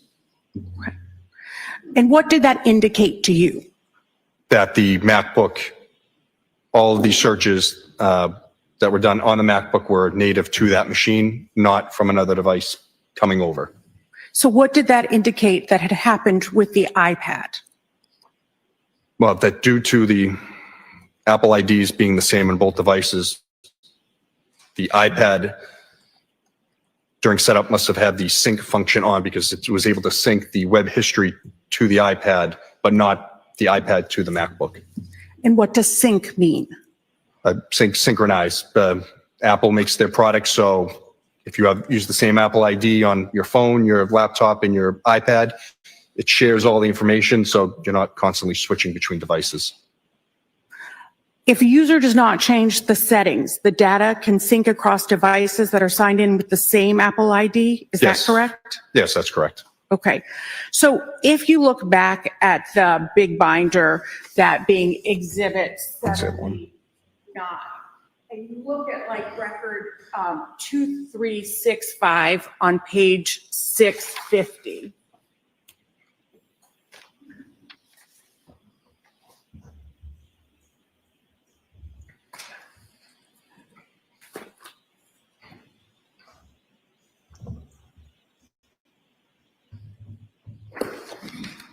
Thank you. It says, What's the record number we're looking at? 2365, Your Honor. It says in the, I'm sorry, if you could go up, Ms. Gilman.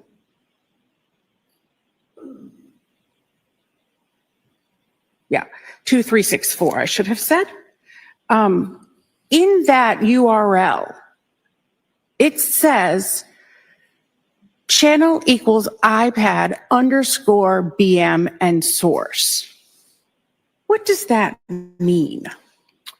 So it's reading that channel is iPad _ BM. BM stands for bookmark or favorites. So it's that the Google search engine is a favorite in the iPad. Does that show that the search originated on the iPad then? No. So why is that appearing? I'm not 100% sure of how or why Apple codes it this way, but it's that the iPad and the MacBook are synced. So the iPad has Google as its saved bookmark search engine. Thank you. You can take that down. Thank you very much. Did you forensically copy the iPhone 13 mini and iPhone SE pursuant to a search warrant? Yes. And these are Apple products? Yes, they are. Okay. And are you familiar with an iMessage? Yes, I am. And what is the difference between an iMessage and a text message? So the iMessage is going from Apple device to Apple device, whereas a text message is going Apple device to an Android. You'll know this if you have an Apple phone, you get the blue messages. And if you send it to someone who doesn't have an Apple phone, you're getting the text box is green. So what was the process that you followed to make a forensic copy of the phones? The same as the iPad, plugged it into GrayKey, did the extraction, and then from there saved it to our server and would be able to load it up later into Cellbrite to analyze it. Same process? That's exactly right. Okay. And could you forensically copy both phones at the same time? No, as I said, we only have one GrayKey machine, so we have to do one device at a time. Okay.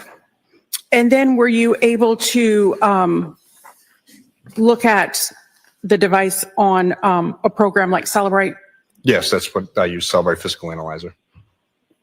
And had you previously viewed the data on the iPhone Mini 13? I did a cursory look with Trooper Connor Keefe, but I didn't go deep into it. Okay. And how had you accessed the iPhone 13 mini previously? iPhone, the same way. It's through Great Key, downloaded it, and Cellbrite Physical Analyzer to view it. But had Mr. Walsh given that to police? Oh, yes, that's correct. Okay. And when was that? January 6th or 7th? January 6th, I'm sorry, Okay. 2023. And you had worked, you said, with Trooper Keefe on that? That's correct. All right. And did you have a password for that iPhone 13 mini? Yes, we did. And what was that password? 1975-12.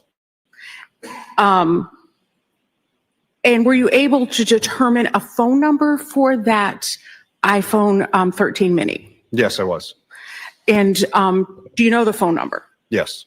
And what is that phone number? 617-939-8646.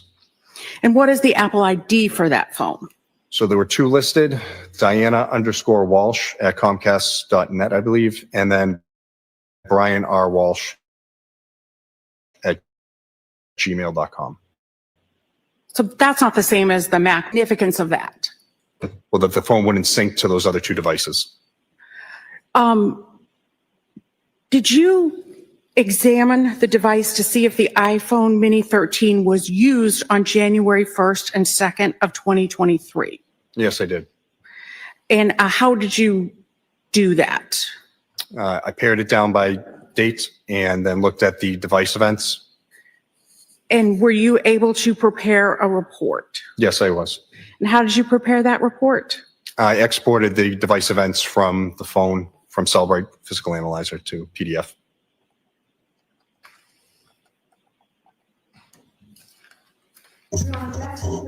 Mark as Exhibit 81. Any new objections? No, Your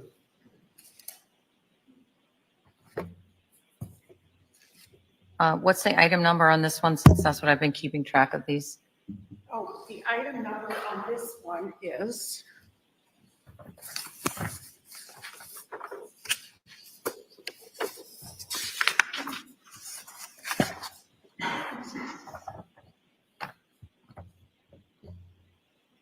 five. Thank you. Thank you. The extraction for item 5, the iPhone 13 mini, is now in evidence. It's Exhibit 81.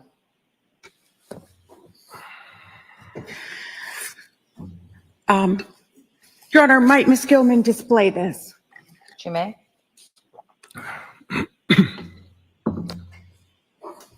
Thank you. If you could just do the top columns. Thank you. Trooper, what is event type? The event type is what the phone records, what it did. So shown here, device lock status. What is value? What happened with the phone. So showing, the first one is showing unlocked. What is additional information? If the phone recorded any additional information, how it was plugged in or anything, it would show in this column here. What is AC charger? If you could go down just a little bit, Ms. Gilman. A little bit more. Keep going to AC charger. Thank you. What is AC charger? So line 5 shows the charging method, and it shows that it was plugged into an AC wall charger. What is that? Like when you plug in at home to your alternating current in the wall. Thank you. Sorry. What is USB port? That's the charging method. It was plugged via USB port to charge the phone. What is source? The source is the location of where the information came from the device, like how it recorded it. So there are two options, I believe. If we could see Knowledge C and Biome. Yes, it's two different locations, how Apple stores data. Knowledge C is the main database. Biome is a secondary repository for the information. And what is deleted? If the event was deleted from the phone. Going through the report, what event was associated with this device on January 1st, 2023 at 7:57 a.m.? And these are all converted UTC times, correct, for Eastern Standard Time? That's correct. If you look, it says UTC -5 in the parentheses. Thank you. So 7:57 Yes. a.m. So that's device number 2? Yes. So it shows 1 and 2 show the same items. 1 just shows the start time, 7:57 a.m. The device lock status, the phone was unlocked. And how long was it unlocked? Approximately 2 minutes. And what time does the device become locked? 7:59:45 a.m. And after the device becomes locked, what happens next to it? 8:09:12 a.m. on January 1st, it is plugged in. And then what happened? It recorded 2 charging things 2 seconds apart. And then after at 11:23 a.m., the device is unlocked again. Okay, and then what happens? It is then locked at 11:24:15. And then what happens? The device is 12:38:40. It's unlocked again on the first. And then what happens? And then it's locked again at 12:39:20 on the first. And then does the phone get unlocked? Yes, 12:45:20 And then what happens? and locked again at 12:46:49. And then what happens? It is unplugged on the first at 1:42:02 p.m. and then unlocked on January 2nd at 2:25 p.m. How can an iPhone be unlocked? There's 2 ways, Face ID or by inputting the passcode. Trooper, in addition to your digital forensics work on this case, did you transport evidence from the Office of the Chief Medical Examiner to the crime lab? Yes, I did. And generally, what did you pick up? I believe there was 7 bags of rug, some metal tissue, and I believe hair. And how large were those bags? The bags of rug were like not as big as a lawn leaf bag, but a large brown bag, and the other ones were smaller. And when was that? January 11th of 2023 And where did you take those? to the Maynard Crime Lab. And what did you do when you arrived at the lab? I turned them over to Crime Lab staff and filled out their intake paperwork. And did you submit those for processing? Yes, that's correct. And you got a receipt for that you Yes. dropped those off? Yes, they gave me a copy of the intake form. I might have one moment, Your Honor. Yes.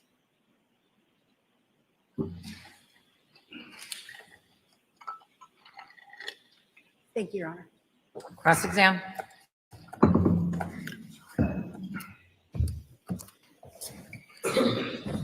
Good afternoon. Good afternoon, sir. I think I'm going to stay here for a while so we get a good recording. I want to talk to you about this timeline, this date that you referred to. You applied for a warrant from 12/25 to January 8th of 2023, correct? That's correct. And when I said 12/25, of course, I meant 12/25/22. Correct? Yes, 2022. And when you draft a warrant, you are the one that picks the dates, correct? Depending on the investigation, it can be yes. Okay. And you were asked that question, that you applied for the warrant and those were the dates that you requested. Yes. Now, it's fair to say, isn't it, that once you began an investigation in a case, and if you learn more information, there's nothing stopping you from going back to a court and applying for a further warrant, correct? It would depend because the courts have shown that we need to have a specific time frame. So I would need some information to show why I would need to go back to write for an earlier time. Okay, well, but if you have that further information, nothing stops you from going back to the court and asking for a different warrant that encompasses different time periods. Yeah, I could. Okay, now, One of the things is that you don't have any information to tell this jury about of any of the data on the MacBook that originated before December 25th of 2022. Confused by your question, so, sorry. Yeah. The data that you're telling this jury about today, you've said it a couple of times now, it's limited to 12/25/22 through January 8th, correct? Yes, that's correct. So that's the data you're talking to them about, correct? Yes, I only viewed that information. You would agree with me, wouldn't you, that you have the entire contents of the MacBook, don't you? I do have the contents.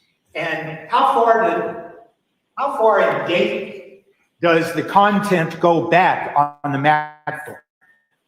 I have no idea. I didn't look. Because you limited your warrant to 12/25/22.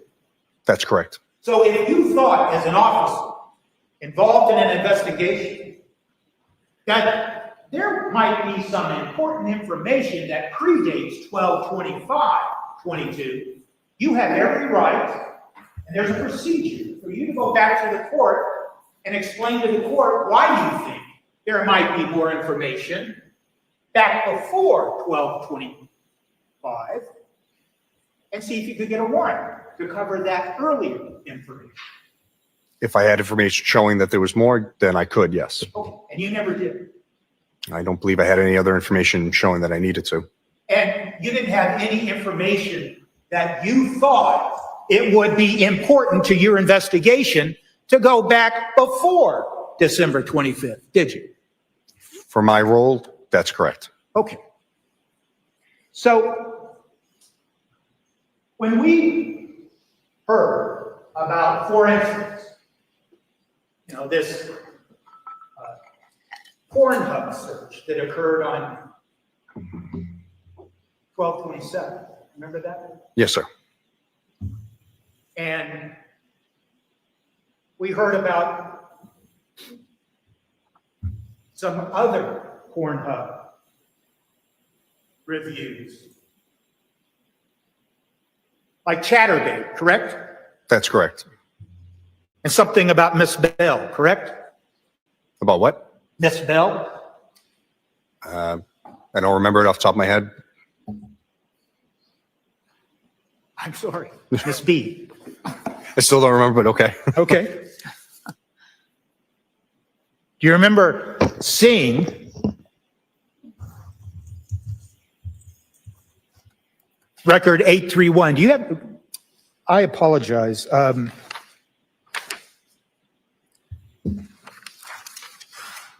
I don't have that book up here to see it. Let me ask you this. Do you remember seeing also a reference in the very same data that you've told this jury about that talked about a movie called, or something called, Slade Dominant Scarlet? I would have to see it, but could I double check it?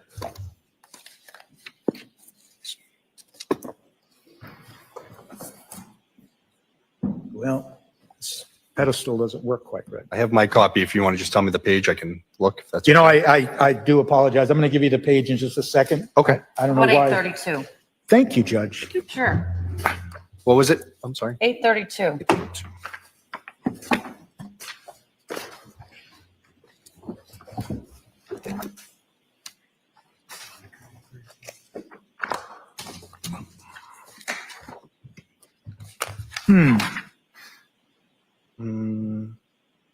Oh, record 832. I'm Record sorry. I thought you said 8:32. 832. It's on page 227. Thank you. All right. All right, I'm there. And yep. Thank you very much, Your Honor. Sure.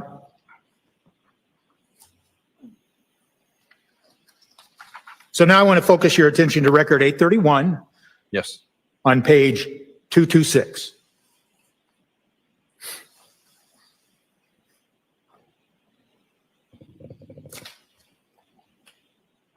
Do you have that? I do, sir. Thank you. And it references something called Slade Dominant Scarlet Straps Cecilia, right? That's correct. Okay. Now, you didn't testify about that to the jury did you, today on direct examination. No, I wasn't asked.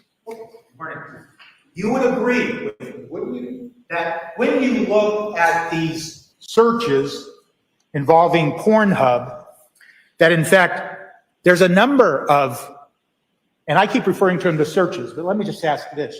There's a number of web pages that refer to what I'm going to characterize as pornography, correct? It's about 10. Right.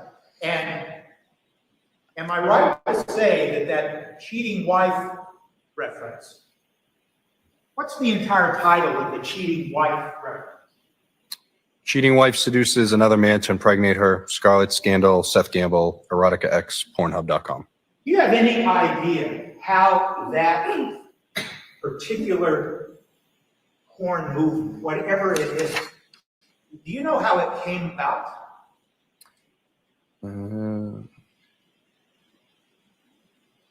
The only thing I say is that Pornhub was viewed and that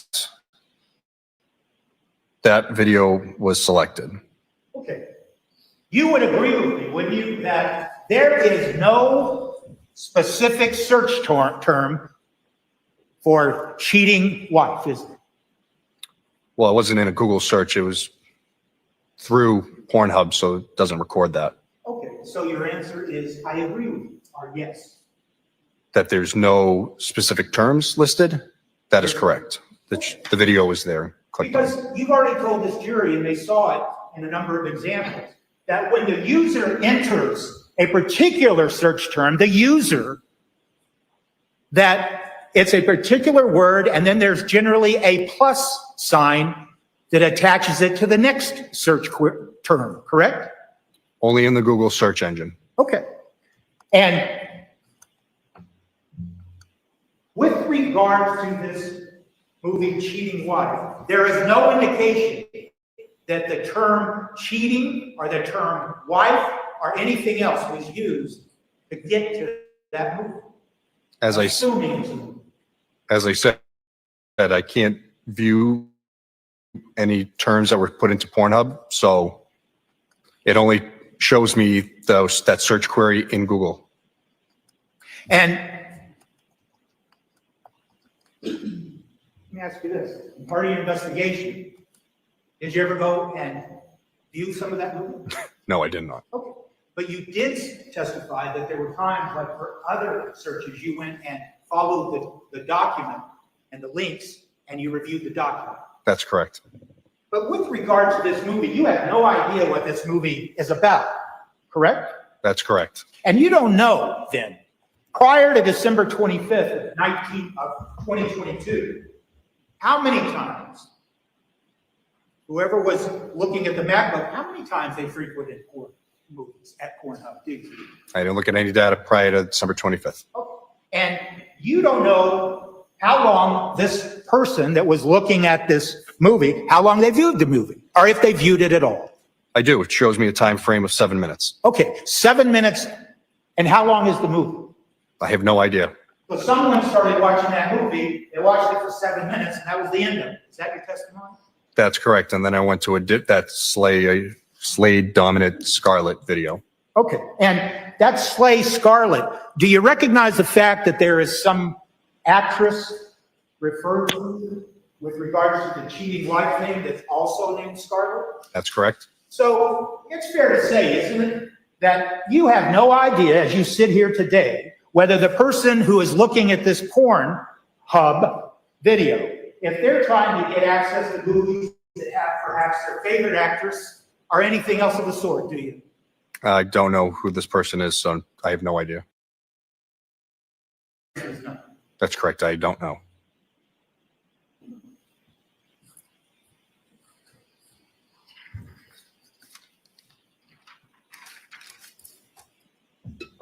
And quite frankly, Trooper, isn't it fair to say that when you open up some website like Pornhub, it comes open and it has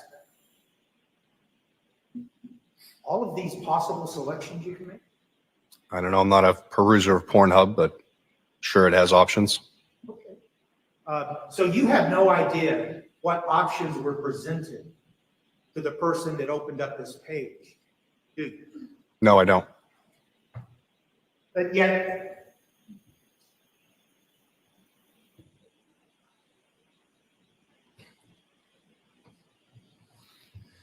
it was important enough to include it in the data that you put into that binder. With the information that we knew, yes. Okay. And that information, let's just cut to the chase here, is because of the word cheating wife. That's correct, sir. Okay, so just the fact that there was a phrase involving cheating wife, that to you was something that, okay, let's just include that in all this data and throw it out, correct? No, So you didn't take the time to look to see what the movie was about. I understand that, correct? that's correct. You didn't take the time to see if the actor in the other movie, Slay, Dominant, whatever, was the same actress in the other movie, right? That's correct. So you really just said, oh, I see the phrase cheating wife, and so I think that's important, so I'll include it in my data. I'm going to object, Your Honor. It's a time. I'll see you at the sidebar, side of the bench.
So,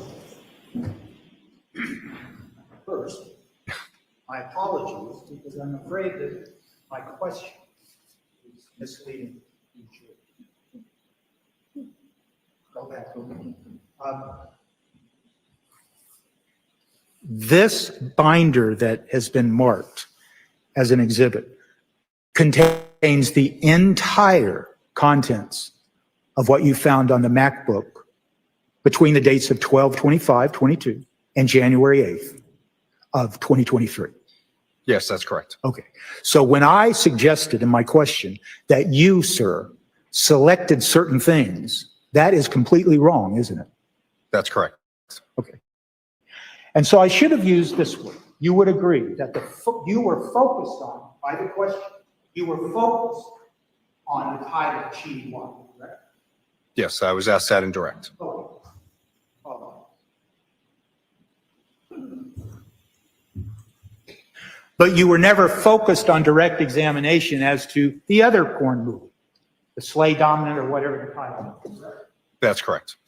And since you decided not to go back prior to December 25th of 2022, you really can't tell this jury how many times and how many different movies were viewed on this MacBook porn. It's not entirely true. Because of the 12 visits? That's correct. So I could look at visits and it could tell me Pornhub was visited. I'm just trying to look here to see how many times. And then it would also tell me, the video would also tell me how many visits. But I'm not sure if that's the entirety of the Spire history or just what I've collected. Right. You're not sure if it's the entirety of what? Finish that sentence.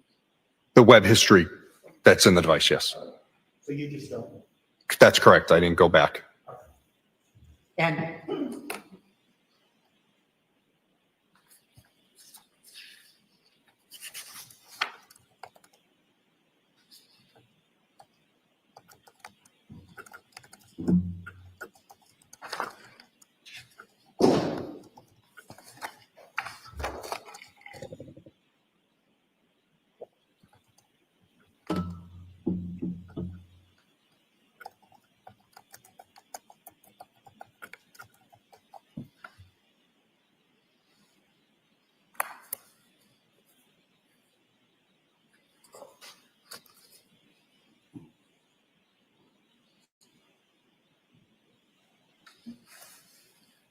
can I just have a second, Judge? Sure.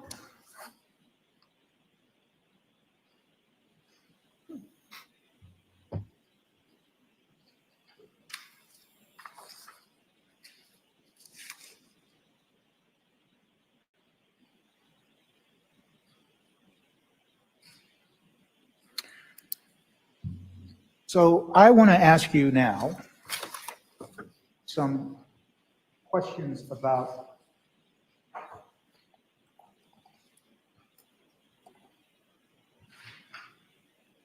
what you testified to on direct examination. Okay.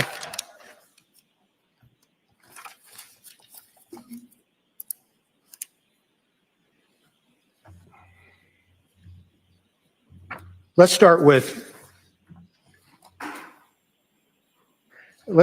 the iPad Mini 13, device number 5. That's been marked as Exhibit 81. You told the jury about the events that you looked at, the event log that you created, correct? Yeah, so it was an iPhone Mini 6, not a Mini 13. The phone was the Mini 13. Okay. And well, you told us about Exhibit 81 being locked and unlocked, correct? Yes, for the iPhone. Okay. And you told us about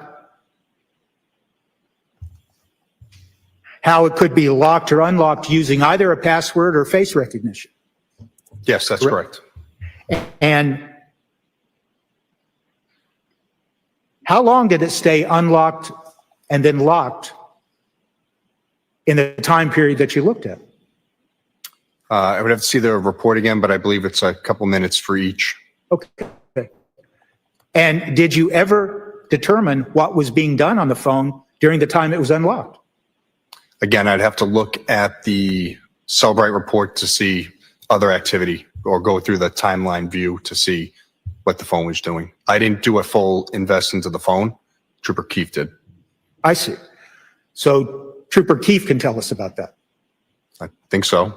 All right.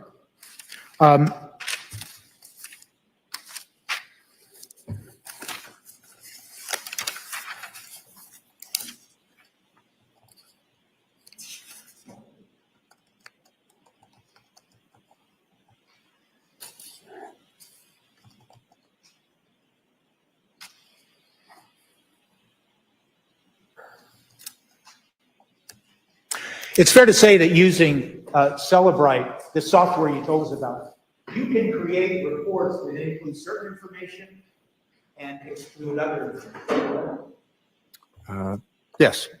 And you can create reports, so to speak, with the Celebrite software that are restricted by date, correct?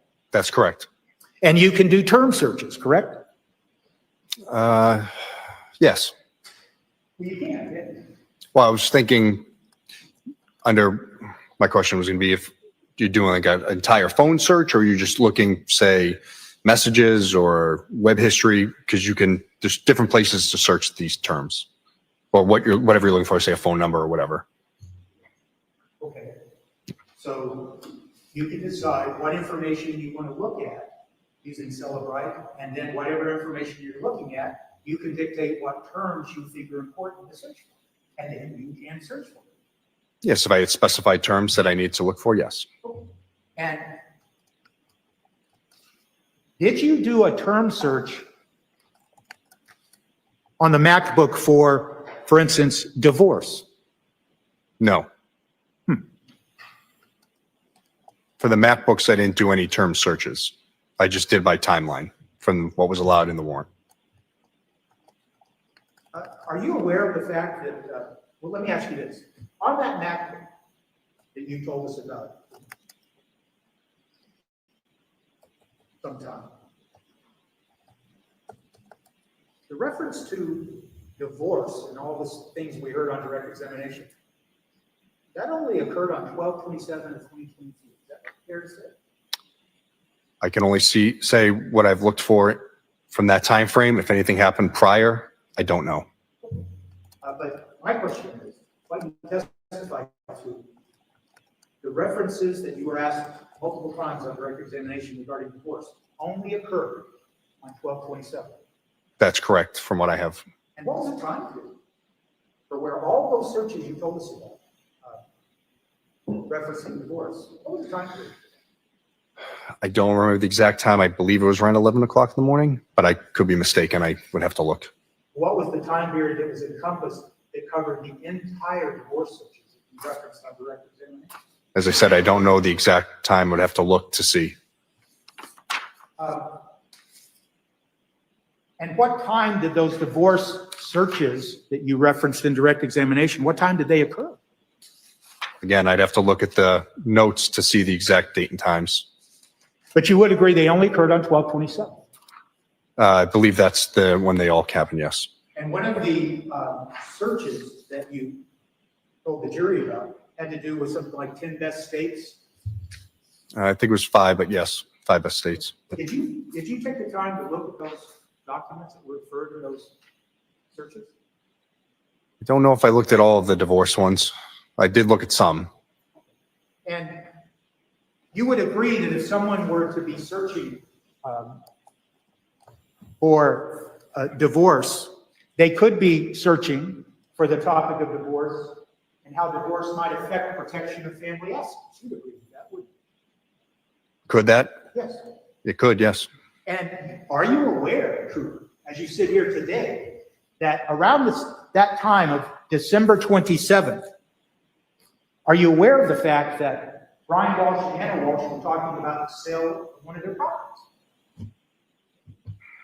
I did see Zillow searches in the MacBook for apartments in DC, I believe, but I didn't know anything about sales. Okay, did you ever take the time to examine the phone that belonged to Brian Walsh? Again, Has to form. Is that, Sustains, specify what you're talking about, counsel.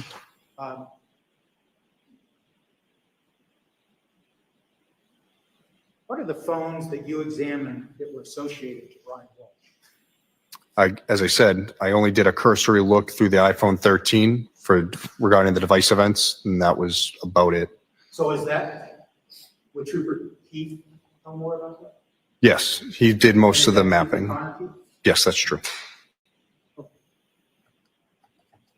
So I guess my next question is, are you aware of text messages between Brian Walsh and Anna Walsh encompassing the dates of December 25th and December 30th of 2022? No, there were none in the devices that I looked at. So when you were asked questions about your review of the MacBook and references to the divorce on or around 12/27, you, as you sit here today, you have no idea what was going on in text messages between Anna Walsh and Brian. That's correct.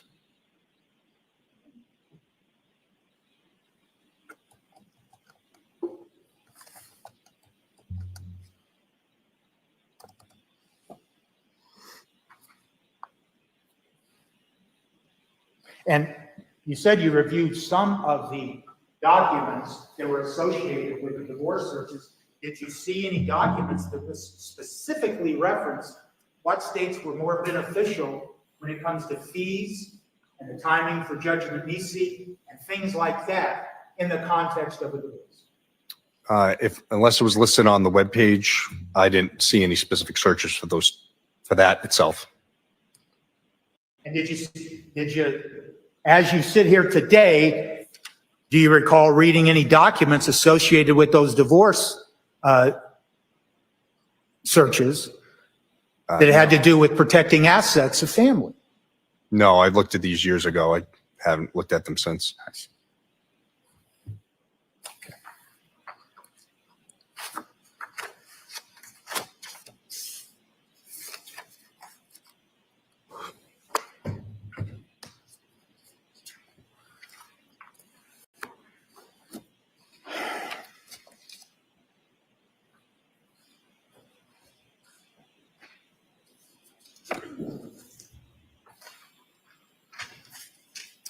Those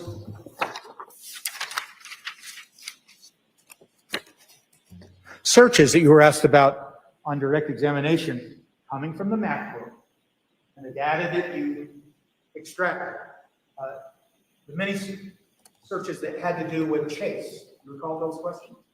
The Chase Bank? Yes. And it's fair to say that by looking at the data that you based your direct testimony, you cannot tell at all what specific data was being reviewed. Again, if I can see the websites listed, sometimes it'll say you're in the accounts dashboard. It could list out, but again, I'd have to see exactly what you're describing. Cooper, I guess the reason I'm asking, let me ask you this way. Okay. You investigate a case, correct? Yes. You're charged with looking at data like this, and you use specialized forensic tools to look at the data, correct? Yes. And you're trained to look at the data and try to interpret what the data is, correct? Yes. And then you share that information, don't you, with the Commonwealth, correct? Correct.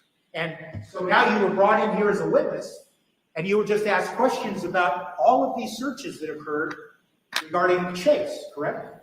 Yes. And is it your testimony then today that the Commonwealth never sat down with you and said, tell us what you can tell us about what's being looked at on those Chase searches? I wasn't asked to explain every Chase website to them. Okay. But were you asked a simple question? Can you tell us what the person actually viewed with regards to a Chase account?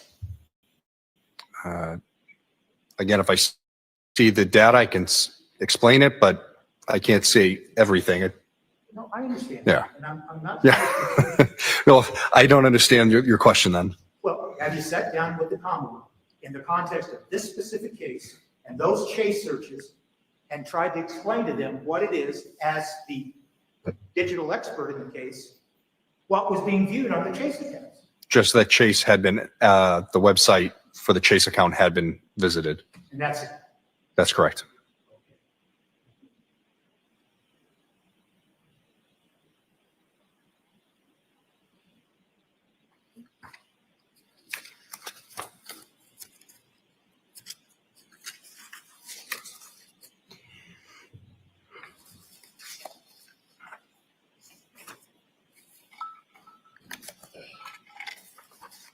You would agree with me, wouldn't you, Trooper Guarino, that when someone enters specific search terms,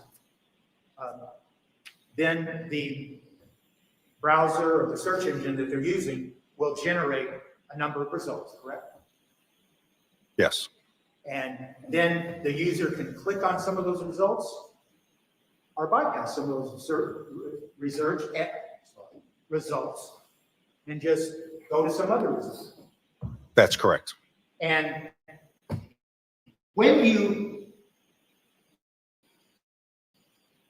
you would agree with me then that when search results appear, they can lead the viewer, the user, to then follow that link and go someplace else, correct? It's going to be based on the search term, and then it can send you to something similar, but not exactly what you wrote. And is that what you told the jury about redirect? That's correct. And so when a user gets redirected to some other website or something, that's not that's not a result of the user saying, I want to be redirected. That is the software doing it on its own. Well, the user would have to click on the web page for it to open for them to see it. Right, but to be redirected, it's the algorithm or whatever's going on that directs the user to some other website. Again, but it's going to be similar terms to what that were written. It's not like they type in, basketball and they get sent to, something about space. Oh. Maybe it's me. I'm not asking. I'm saying someone types in particular search terms, and then the software, the browser, then generates search results. That's correct. And at times, the browser and the software redirects the user to something that it thinks, hey, maybe this is what is relevant to what you're looking at. Yes, that's correct. And I know that it doesn't talk to the user, but you understand that. Yes. And you saw instances of that in your review of the data in the map. Yes, I don't know the exact number, but there's a handful that I saw. And Trooper Garino, when someone is doing a search for something like how to dispose of a body, did you follow that link to the result of that specific query? Don't know if that specific one, but I did go to many of the ones that were listed. And so as you sit here today, can you tell the jury then that if you were to put in that particular query, how to dispose of a body, that the results would include things like cemetery names or other things like that? Well, it would constantly change. So if I did it now, the results would be nothing like they were 2 or 3 years ago. Okay, and that wasn't my question, Yeah. but that's fine. Let me ask it again. That if someone I was would- to enter specific search terms like how to dispose of a body, the results could simply be, here, take the body to a cemetery, something like that. Again, I would have to search it to see. I can't say So you definitively. didn't do that. For that specific one, no.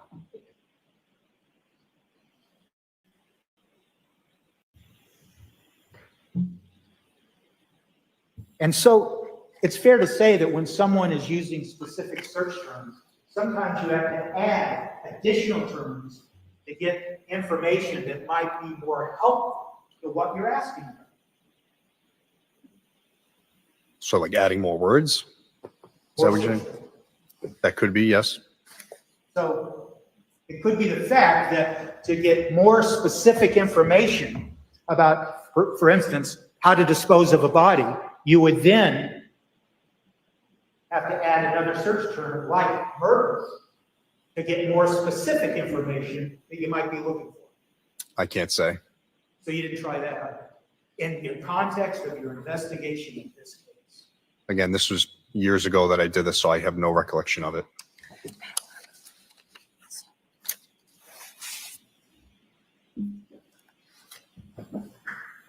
But you would agree with me, wouldn't you, that just in a general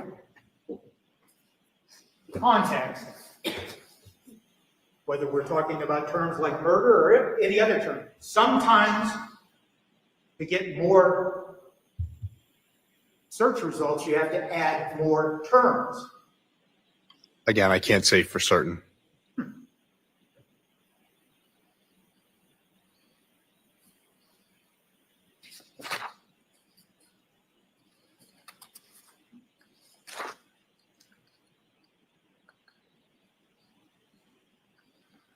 So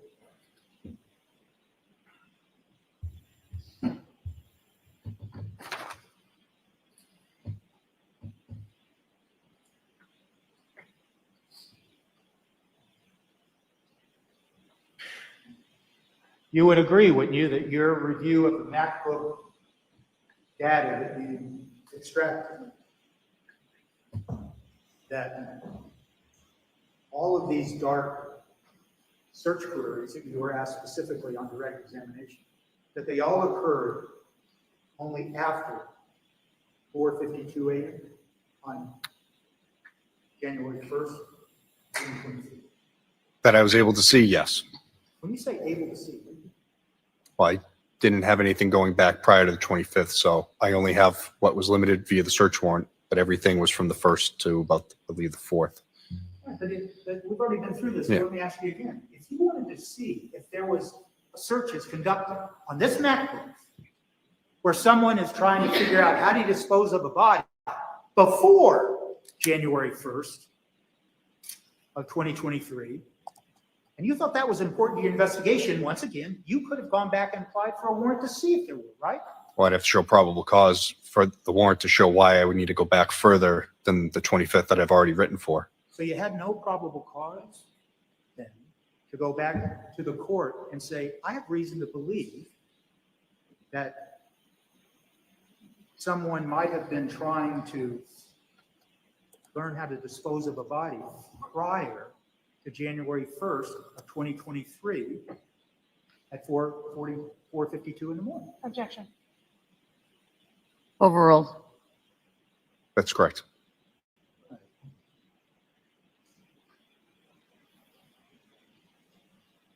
In fact, in all of your examination of the data that you did look at, the data that you chose to limit to 12/25 to January 8th, you saw nothing in the data dating back to 12/25 that indicated any searches that were relevant to how to dispose of a body. That's correct. You saw no search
low key. Niggas hating, but they don't want no beef. State gang, true sippers, bitch, I bet we don't eat.